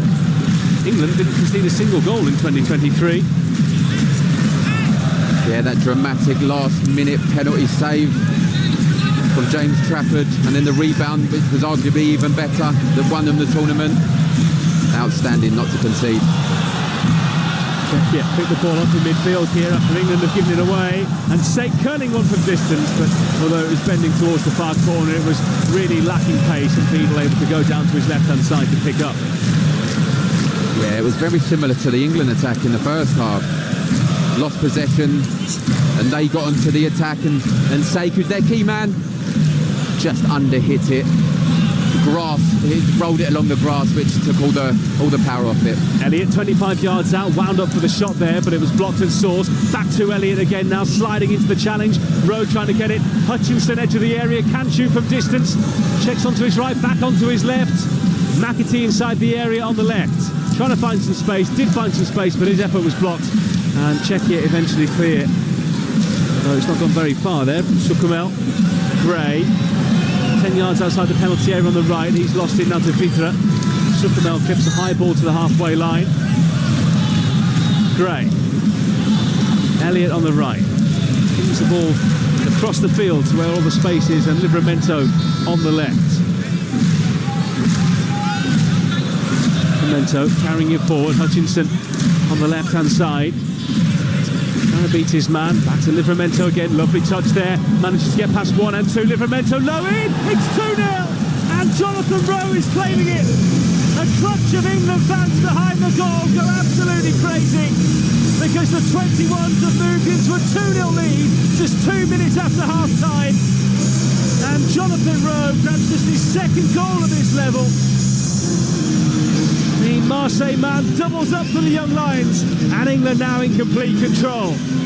Yeah, what a start to this half. Interested to see the replay, which we're just getting on our screens now. Firstly, unbelievable play by Livramento. Lovely feet. I think it was an own goal, and I think it's Hornacek, the goalkeeper. I don't think Jonathan Rowe got anything on it, but I'm seeing here, Amari Hutchinson back to Livramento. His feet was tremendous, and he attacked and he put it into the box. I think it evaded Prebzel and Jonathan Rowe, and it's come off of Hornacek and gone into the goal. They won't care. They won't care how it's gone in. It's an own goal, 2-0, and you'd have to say that's the 3 points for England, in my opinion. Hornacek's gone to his shed there, got his spade out and shoveled it into his own net. That was really poor goalkeeping. It was. He's done everything right today for his team. He's not made an error. But I think he thought either Jonathan Rowe or Prebzel was going to get a touch to it, and they didn't, and it evaded them both. It was an easy pick-up to him. He just got it all wrong, and it come off I think it was his right leg, and ended up in his own net. People say 2-0 is a dangerous scoreline. Should it be here for England? No, absolutely not. I think there was always going to be comfortable. It was just taking your opportunities when they come. The second one, arguably, was the Czechia's fault, but Livramento was fantastic play. Hutchinson down the left here. England looking to fill their boots. He goes back one. Into Anderson. Square here into Scott. 10 yards outside the penalty area on the left-hand side. We've played 49 minutes now. England 2 up against Czechia. McAtee, edge of the area. Elliott. Inside to Anderson. England quite far advanced here. Elliott switched it out to the left. Livramento played such a key part in that goal. Inside here to Scott. Combining passes there with McAtee. England looking like they're enjoying themselves out there now. Yeah, they can relax now. 2-0, as you said. If Czechia get a goal in the next 5-10 minutes, it could get interesting. But it's been comfortable in terms of possession. Czechia have had their moments. But I can see this not ending 2-0. I think there are going to be a couple more goals for England. As you said, I think this could end 3-4, maybe even 5-0. These two teams haven't faced off many times in the past.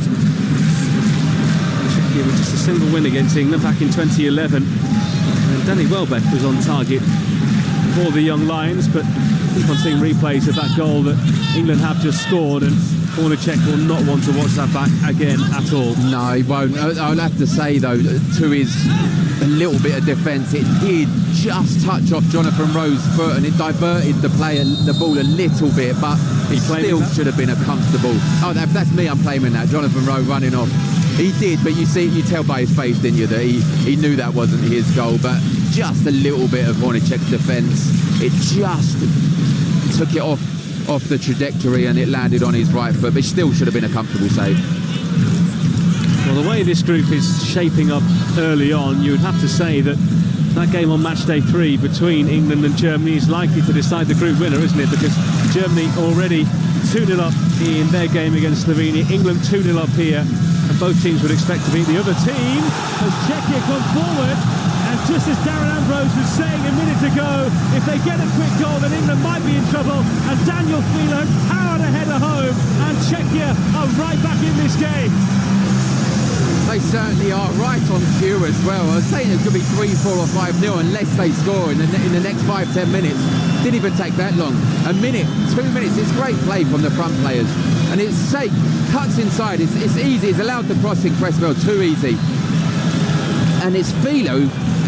Brilliant run across the defenders. Again, probably too easy. I think it's Livramento just allows him to come inside, but the front players combining, and it's a lovely header into the corner. Beadle has absolutely no chance. I don't know what he's doing in the end. He's kind of starfish jumped into his net, but they're back in it. It's 2-1, and this changed the game once again. So Philo with his 6th goal in his last 6 games for Czechia under-21s. He played a big part in getting them here, scored a crucial goal away to Belgium in their playoff first leg back in November. And he has just brought this stadium back to life again, that, as I was saying earlier, is majority filled with Czechia fans. England with just a couple of hundred dotted around this ground.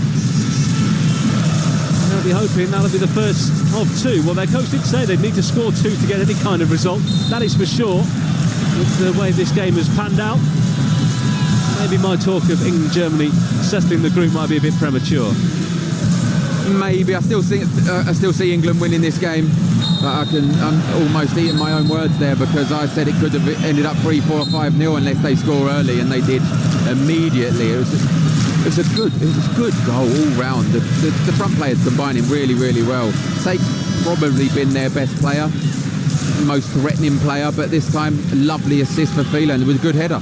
Ball high towards Rowe, couldn't quite take it down. He was challenged strongly there by Gunik Shabshe's Philip Prepsel.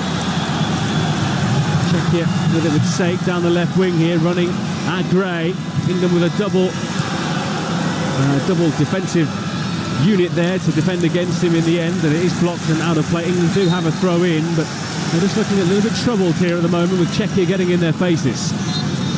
Yeah, we've seen a different side to Sake as well. He's predominantly starting down the left-hand side in this half. He didn't do that at all in the first half, and it allows him to come in, either go down the outside, seems comfortable on his left foot, or allows him to do what he's done there twice in a row, cut inside, too easy to allow the initial cross to come in, but it's a lovely delivery into the box. Anderson to the left-hand side here to Livramento, back to Anderson. England looking to try and reset and do what they were doing well at the start of the half here. Livramento back out to Kwanzaa. Livramento midway inside the Czechia half here, England.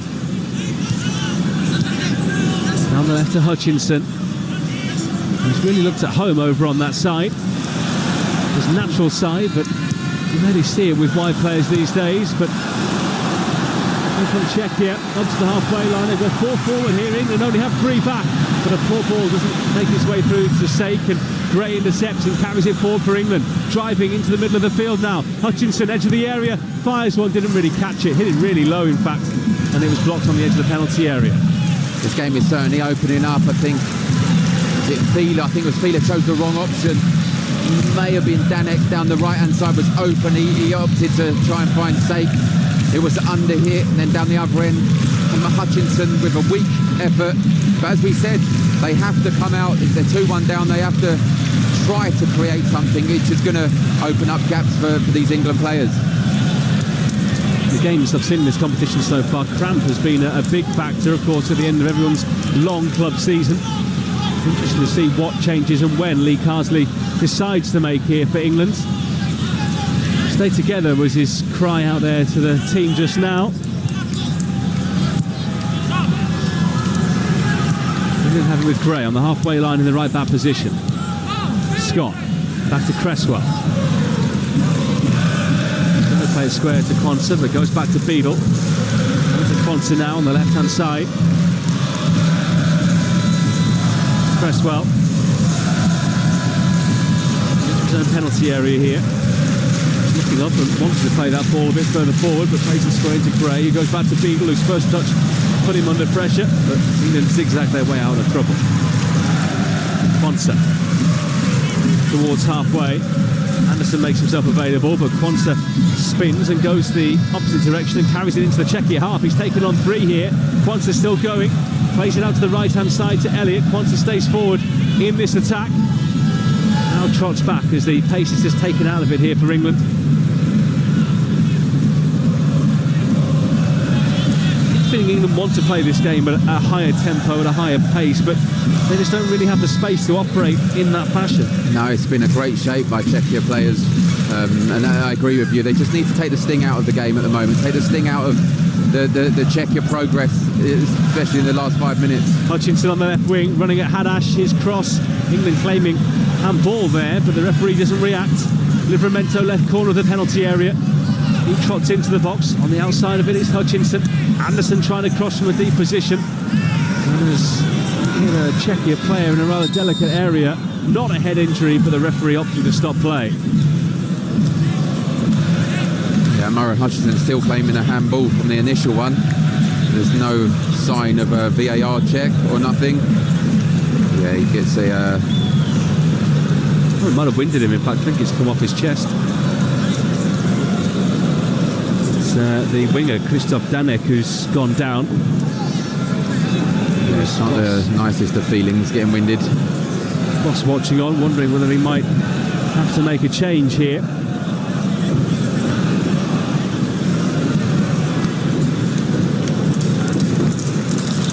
So just being made to wait, and so it gives them a chance here just to catch their breath after a furious start to this second half. We played 57.5 minutes. Czechia 1 now, England 2. It's 1-0 to England at half-time, but Jonathan Rowe credited with the second goal for England, making it 2-0 3 minutes into the second half, but just 3 minutes after that, Fila making it 2-1. The restart, England in possession. Quansah back into his own half to Cresswell. Touched on it earlier, but 3 games at this stage of the season in a very warm environment is a lot for these players, isn't it? Yeah, it's 3 games in 6 days, as you said, after a long, grueling season that most of these have played, if not for their respective first teams, but they'd have played their games for their under-23s and other stuff in terms of training. It's tough in a hostile environment, in the hot weather as well. But you love it. You have to love it as a player. You love these tournament-style football games. You want to play in every minute of every game. But that's down to Lee Carsley and the coaching staff. Ashley Cole, we just see on the bench. That's what it's down to. They need to manage these players. Maybe makes a lot of changes into the next game. England come forward here. Scott on the left-hand side. Just inside the penalty area, then goes out of it again. Into the D now is McAtee, into Hutchinson, who takes a touch and turns, gets the shot away, but it was well blocked down the edge of the area. Czechia always quick to throw bodies in the way, and England with a throw on the left wing here, just about in line with the edge of the penalty area. Yeah, just hounded out on the 20 yards out twice in a row. When he picked up the ball, Murray Hutchinson looks to get the shot off. We know he can strike the ball from distance. 3 or 4 players around him. Hutchinson crossing from deep here, but it's past McAtee. Will be turned away by Sukumel. Out of play by the Sparta Prague man. And in terms of this England team, I think A lot of teams would like to rotate for match day 2 so that the A team can come back for match day 3. And that would certainly suit England with Slovenia next up, but they need to win this one first. Yeah, absolutely. If they can get this one over the line, which we expect them to do still, maybe by 1 or 2 more goals, then yes, they can make their changes, and you'd expect them to beat Slovenia as well, whatever 11 they put out, which then opens it up to picking their best side once again against Germany next Wednesday. Luciano Valente has poured a goal back for the Netherlands. The Groningen man has made it Finland 2, the Netherlands 1 now in a game elsewhere tonight. 2 stadiums in the east of the country, but the majority are clustered together very close to where we are here. So most of the teams basing themselves in and around Bratislava. Harvey Elliott, lovely touch to bring himself in from the right-hand side. McAtee inside the box on the right. Showed a bit too much of it there to Sukumel. He brings it away, but gives it away. Ray plays it back forward again, but Czechia in possession. Both teams keep on sacrificing possession. Hutchinson slides in to win it back here. Rowe up towards the edge of the area. Now Anderson. In no rush here. Scott. Elliott, edge of the area, on the right. England trying to create a chance here, but it really hasn't been easy for them. McAtee, like he's going to open up onto his left. He does now and curls one towards goal, but no real power or bend to take it right into the corner. And collecting it this time is Hornicek. Once again, a couple of wrong options. We see Harvey Elliott, he just played a lovely touch inside Sukumel, and it opened up for him to go and get a strike at goal, or at least attack the goal. And he tried a reverse pass to McAtee, probably the wrong option. And that one there, McAtee, another one, chose the wrong option to hit a shot, a weak shot in the end. Hornicek, he ended up catching it. Sukumel down the left, trying to cross here, and he's forced it behind of Archie Gray. And it is a corner for Czechia. Sukumel raising his hand to try and rev up the fans behind the goal. They might need them now as a 12th man if they are to equalise against England. They have their 4th corner of the game. Yeah, and they're noisy. I've been impressed with the Czechia players, the Czechia team, the shape. They've really built and grown in confidence as well towards the back end of the first half, even after going a goal down. And the support are really trying to get them back into this. So a left-wing corner here for Czechia in front of their massive travelling fans. The ball is headed down from the corner. I think it might have been Philip Prepstil there, but grabbed by Beadle. I think they're looking to move out quickly. Slow down straight away there by Livramento. He really had the chance to drive there, and he's shown already his ball carrying is right up there in this team. Yeah, again, it's just wrong options at this stage of the game. As you said, you really could have attacked, and with a few of their attacking players out the game, but trying to be patient again, and when you need to try and be patient, they're trying to force it. So it's just opening game nerves, I'd say. I think they might still need another goal. I think the Czechia coach said, didn't he, that they would need 2 to get a result, that they're really going to be going for that second goal. Adam Kadabets is getting ready to come on here for Czechia, attacking midfielder. So he just turned 21. Season on loan at Hamburg from Sparta Prague. England's in possession. It's been a familiar tale throughout this game. They've had 70% of the ball now. Czechia clear it away, and they'll start with Ponta again inside their own half. From Lee Kazi's point of view, 63 minutes gone. You thinking about maybe freshening things up? Yeah, I'd say so. I think maybe Jay Stansfield, give another option, an out-and-out centre-forward that could come up with a goal. Ranieri as well on the bench. Surprised to see him on the bench. I think we spoke about that before. Maybe he can come on, just freshen things up. I think Czechia are starting to do that now, bringing on their players. Karabets as well coming on. I think he's got a goal in him, experienced player.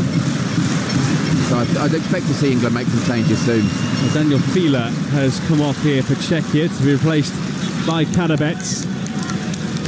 Just wonder whether that might give them a slight change in shape here, and maybe just give them that extra body a little bit deeper to get back on the ball again.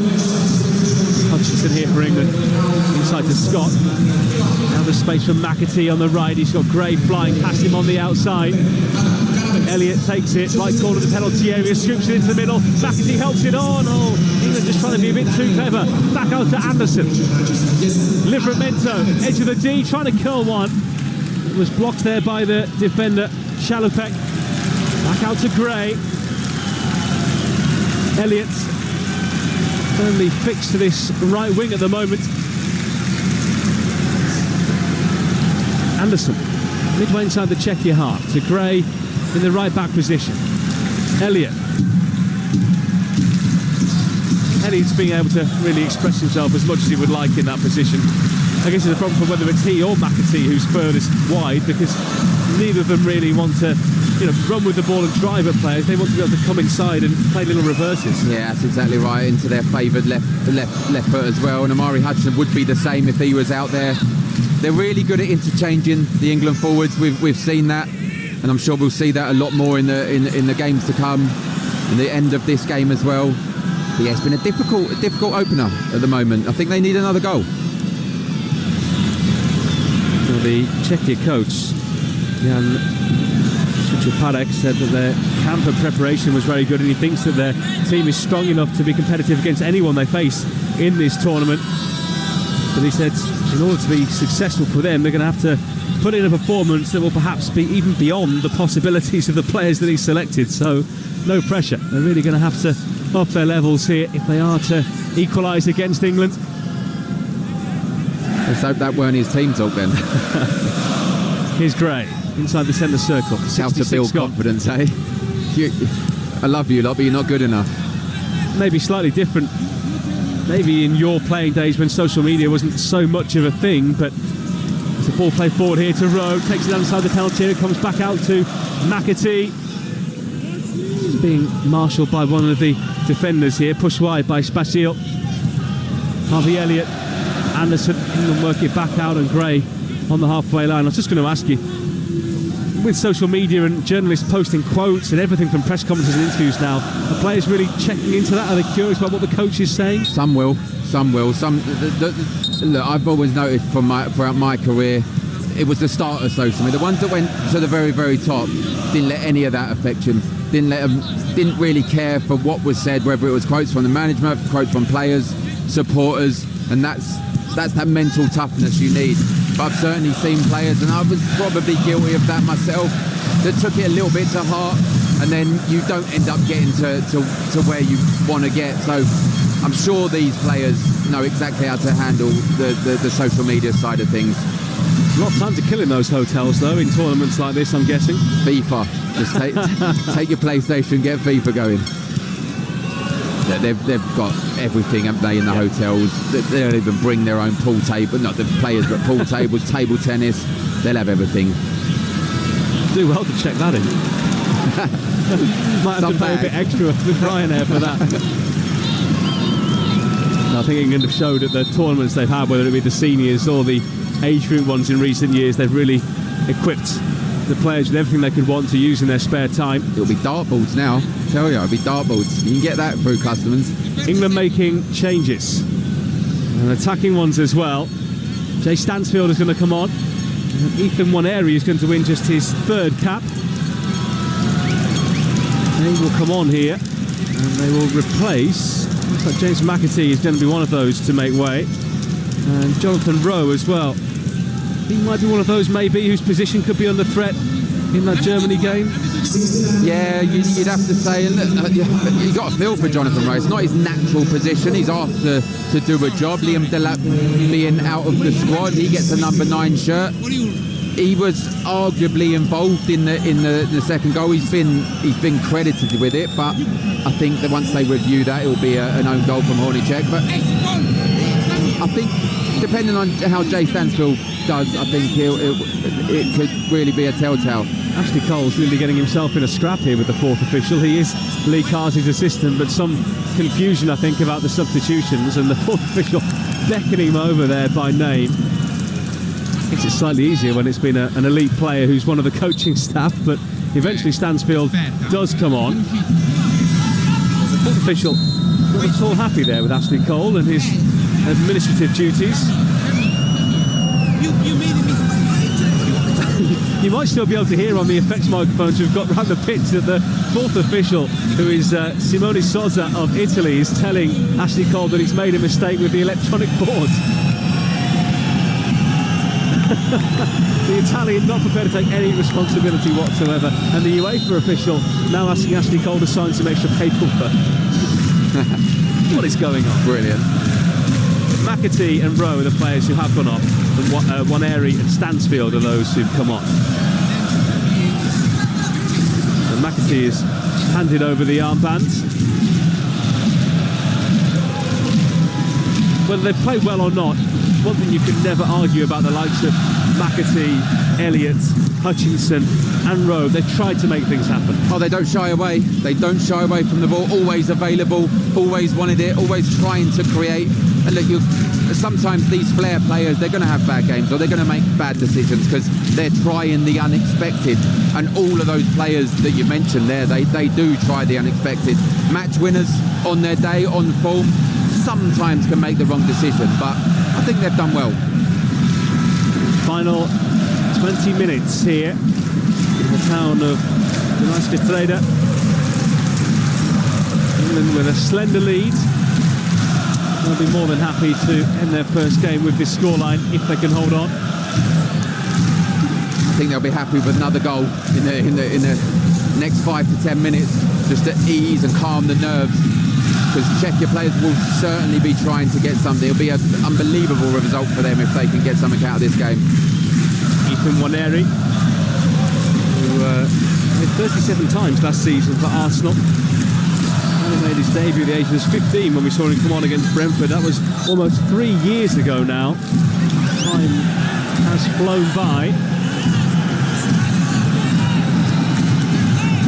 Slight pause in the game here. Referee not happy with something, but we do continue now. I think from our point of view, England's point of view, as soon as they get that third goal, that's game over.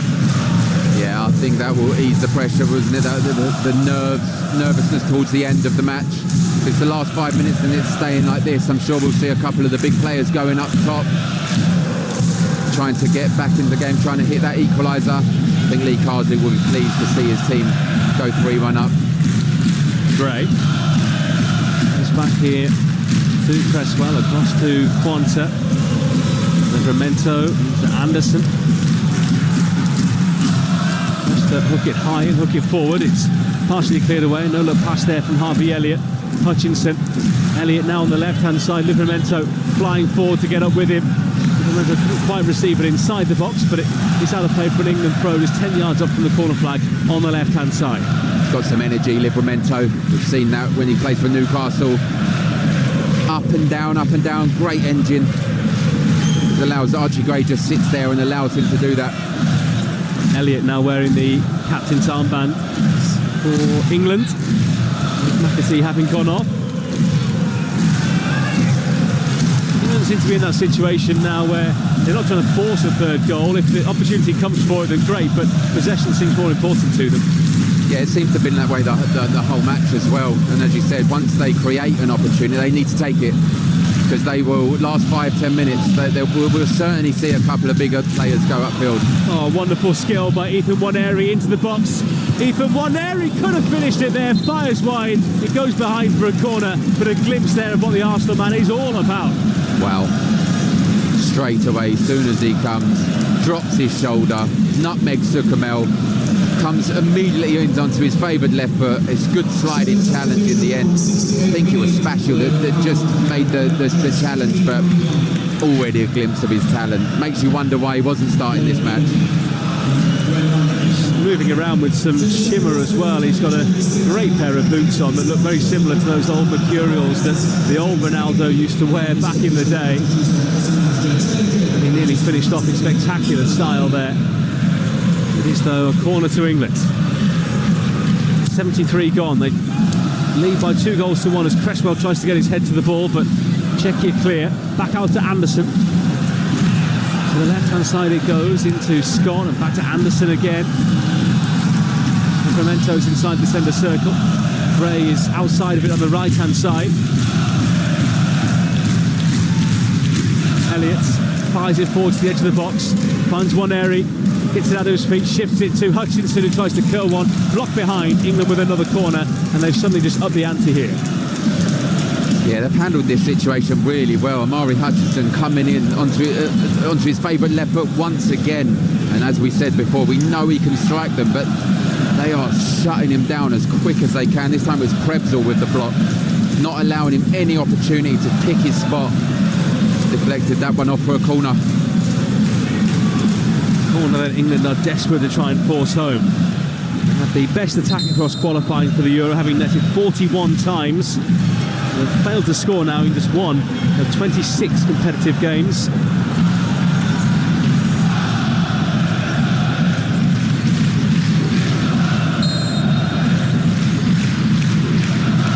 Corner on the left. Scott is going to take it, puts it in high towards Cresswell, and Quanta as well, and Cresswell forced it home. England have 3, which surely means 3 points now. A power slide from the Toulouse man as he goes off to celebrate in the corner, and England surely now are over the line.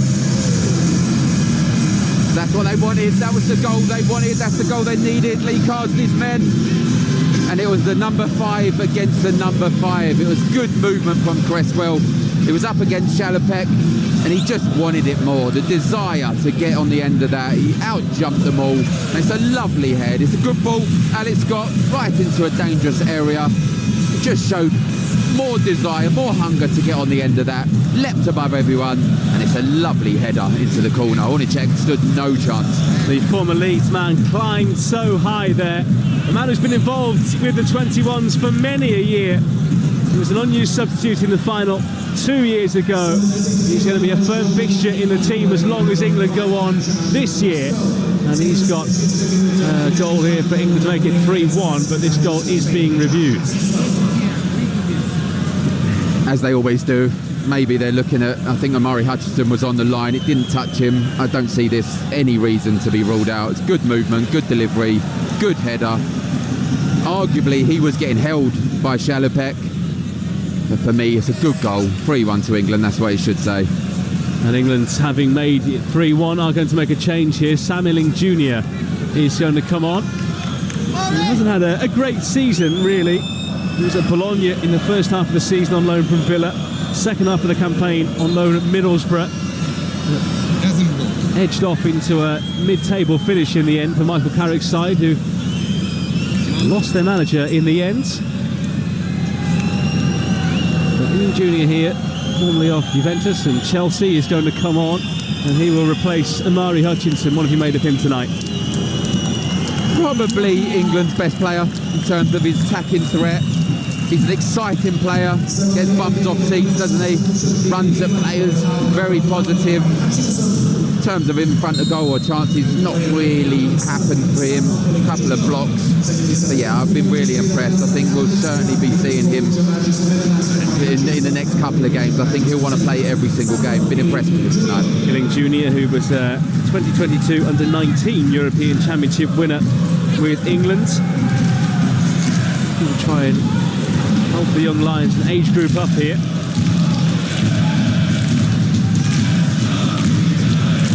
Czechia trying to rally themselves here to come forward and try and make a game of this in the closing stages, but England in possession again.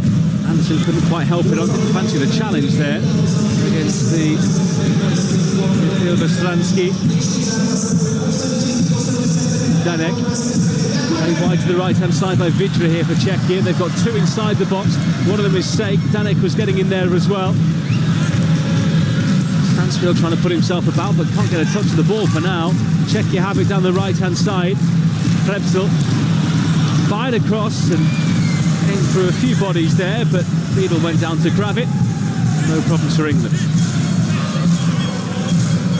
Yeah, comfortable save, Beadle. He has to be, not had much to do today, but what he has done, apart from the goal, which I don't think he stood a chance, he's done really well today, and he's comfortable with his feet, and I think that's the style, that's the way that England wants to play under Lee Carsley as well.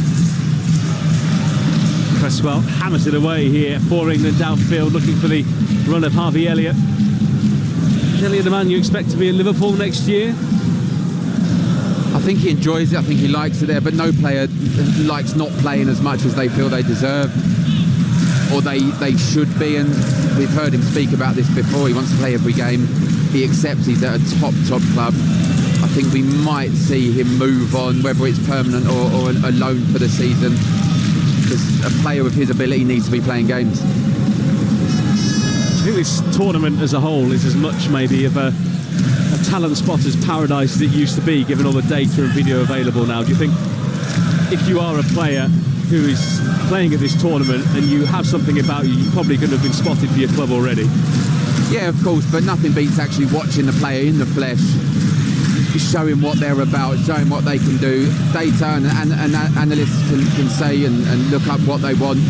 But I mean, most of the, if not all the England players are household names, everyone knows. But in terms of the other players, they'll be looking to impress, because as I said, nothing beats watching a player in the flesh. And I guess ultimately it's a high intensity game as well, isn't it, where you can really judge a player who's got to be at the top of their level. Absolutely, yeah. And look, we've seen tournaments like this, we've seen the senior tournaments as well, players that you've never heard of come to forefront and get moved to the Premier League and really excel. And I think every player in this tournament will be looking to progress in their career, whether it's for their club, getting in their starting 11 in terms of Harvey Elliott, the case, or getting a fantastic move into a bigger club. I think these are what this tournament's all about. Changes here for Czechia, a double change on 81 minutes with Stransky and Danek both making way. Coming on is Alexander Sojka of Viktoria Plzeň. Also introduced is Filip Veketa of Karviná, one of the Czech-based sides. Many of them do play in their homeland, but a number of this squad do play at random clubs across Europe as well. I mentioned the likes of Venezia, where Daniel Fila plays, Václav Sejk with Famalicão in Portugal, a team that's risen up to the top flight in recent years. Austria, Germany, Poland, among the clubs represented by these players as well. Anderson gives it away. Czechia in possession on the edge of their own penalty area with Adam Karabec, who came on earlier. All down the right-hand side, which is being chased by Sojka, who's just come on. Ponce doing enough against him for now, but Czechia managed to retain possession. One thing they have managed to do and have tried to do every time they've got themselves up towards the final third is throw bodies into the box, so that if they can deliver, they might have a chance. And they throw three into the area here as the ball goes wide to the right-hand side for Karabec to potentially cross. Livramento holding on to him now and holds on to his arm, pulling Karabec back there, and eventually the referee gives the free kick. The assistant referee was only 2 or 3 yards away but didn't flag, but eventually the referee whistles. Yeah, I think it's the right decision. He did get pulled back. Livramento he just got the better of him, Karabec, and Livramento pulled him back. It's the right decision. As you said, I'm surprised the assistant referee didn't flag there for a foul, but the referee see it. There has only been one yellow card in the game. That was given to Elliot Anderson after 15 seconds. England preparing more changes. Hayden Hackney will come on here, as well as Tyler Morton, as they look to freshen things up in the middle of the park.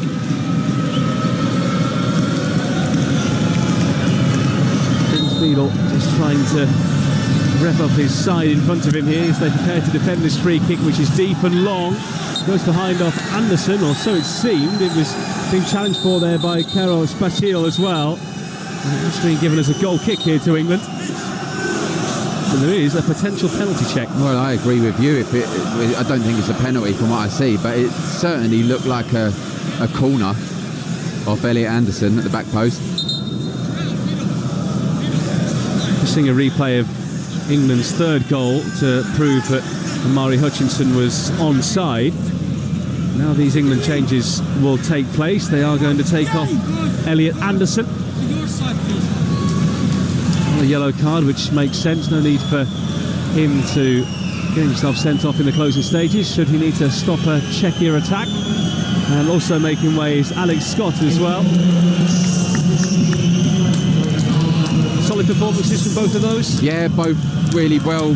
Alex Scott, I think, popped up in some great positions, as did Elliot Anderson. I think they just tried to control the game, tried to control possession in the centre of the park for England. They've certainly done that in terms of possession. They've got forward into some good positions. I think it's been a good performance all round. I must say Czechia players have really contributed to that as well. They've surprised me how they've dealt with the England team as well. 3-1 if it stays is a good result for the Czechia players. They've really had a go. Yeah, they move on for their next game against Germany. All 3 of their games in this stadium. They've got the late kick-off on Sunday. England, the early starters. Live on Talksport against Slovenia, 5 o'clock kickoff in Nitra. That's where we'll be moving to. England in possession here with Hackney. Just inside the Czechia half, Kwanza to Livramento on the left-hand side. Hilling Jr., fairly central. Generally operates off the left-hand side. Elliott.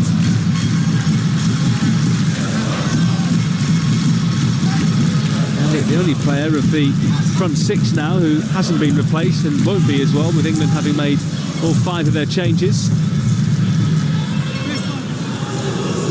Back here to Beadle, who somewhat slices his kick into the air. We've got 5 minutes left of normal time here on Talksport 2. Push to the ground there. Harvey Elliott. It's a free kick to England. Just to mark your card about the games we've got coming up for you on the Talksport network in a second, as Czechia prepare 2 further changes. They're going to send on Josef Kozule of Slovan Liberec. He will come on here for Patrick Vitra. And they're also going to take off here Matej Haraš, the right wing back. He'll be replaced by Ondrej Kličvaluši of Teplice, winning his 9th cap.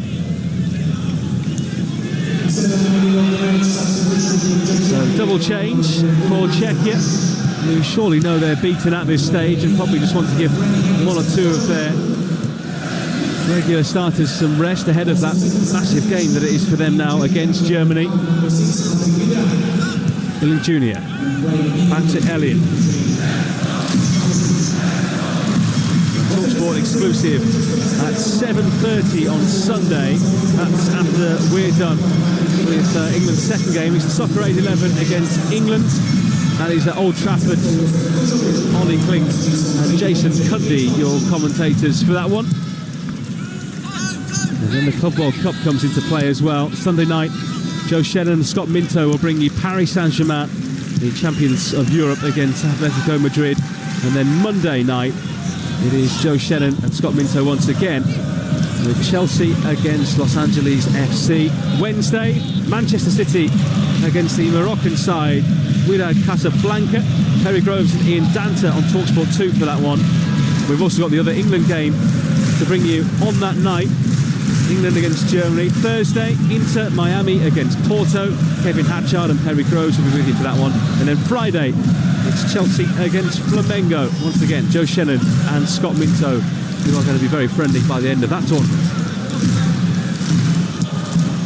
Beadle has hammered the ball out of play here. It's a Czechia throw. Beadle's just about cleared the stand with that one as well. Stadium a little bit lower here than Hillsborough. Plenty of Czechia fans now starting to head for home, or their temporary home at least. They'll be staying tonight, I'm sure. Czechia in possession with Sojka. He goes back into his own half.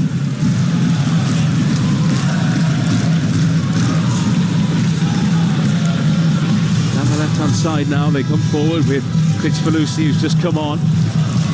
Tipped into the area by Sojka. Nearly fell there invitingly for Veketa. Czechia go all the way back in the end to Hornicek and start again. Well, it was inches away from Vegeta's head. If that got there and he headed that in, that would have made it a real interesting last minute and a half, plus whatever is going to be added on to this match. But just over hit the cross. I think it was Sojka. I think I'm pronouncing that right. You've clearly been working on your Czech.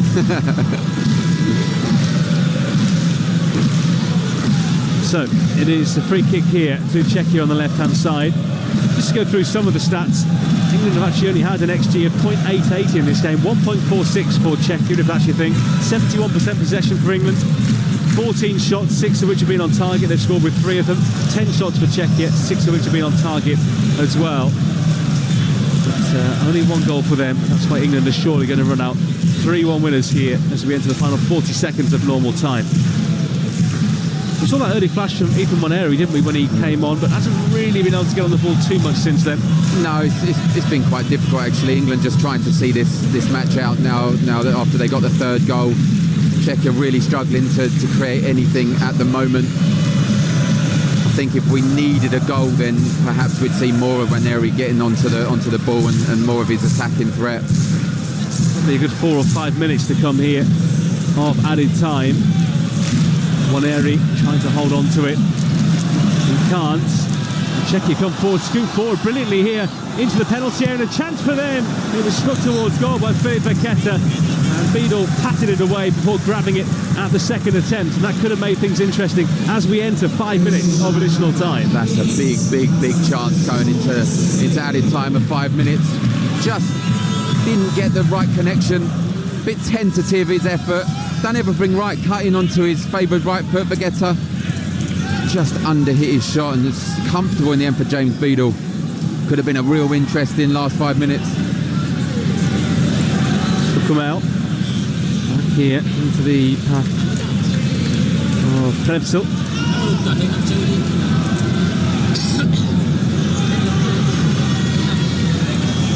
Hasn't really been, and you might tell me I'm totally wrong here, to me at least it doesn't feel like there's been an awful lot in the game. England have obviously taken their moments when they've had them, but for the most part watching it, find England have had more of the ball, but it's been fairly competitive. Yeah, I agree. I think that summarised it perfectly. I think I'll take that. You're absolutely right. They've just been a little bit more clinical in front of goal. Obviously they got that little bit of luck with Czech with the own goal of the 2nd goal. Arguably they scored the goal of the game with Fila. Lovely ball by Sake, great header. But I agree with you. More possession England have had. They've looked comfortable without creating too much in terms of goal mouth action. I think he'll be relatively pleased with tonight's performance, and a lot to work on, a lot to build on. He's certainly not a manager who rides the roller coaster though, is he? He's very, straight in everything that he does. Doesn't get too excited, doesn't get too down. Yeah, that's the best way to be, especially in these tournaments, these international tournaments. Moneri is spun away from Sukamel brilliantly there, trying to weave his way through, might still go. Grace inside the box, shoots, it's blocked, comes back out, and now the offside flag goes up.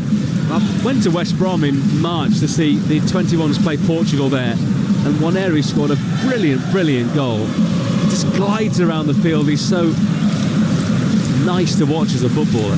Yeah, very comfortable on the ball. As you said, lovely footwork. Arguably Archie Gray could have just walked away from that. He was in offside position. Moneri would have just stepped onto that and probably placed it into the goal. But we've already seen twice he's had an opportunity to run at his defender. He's got lovely bodywork. 2.5 minutes gone of the 5 added on. It's Czechia 1, England 3 here in the opening game for England in this Under-21 Championship, live here on Talksport 2. Moneri.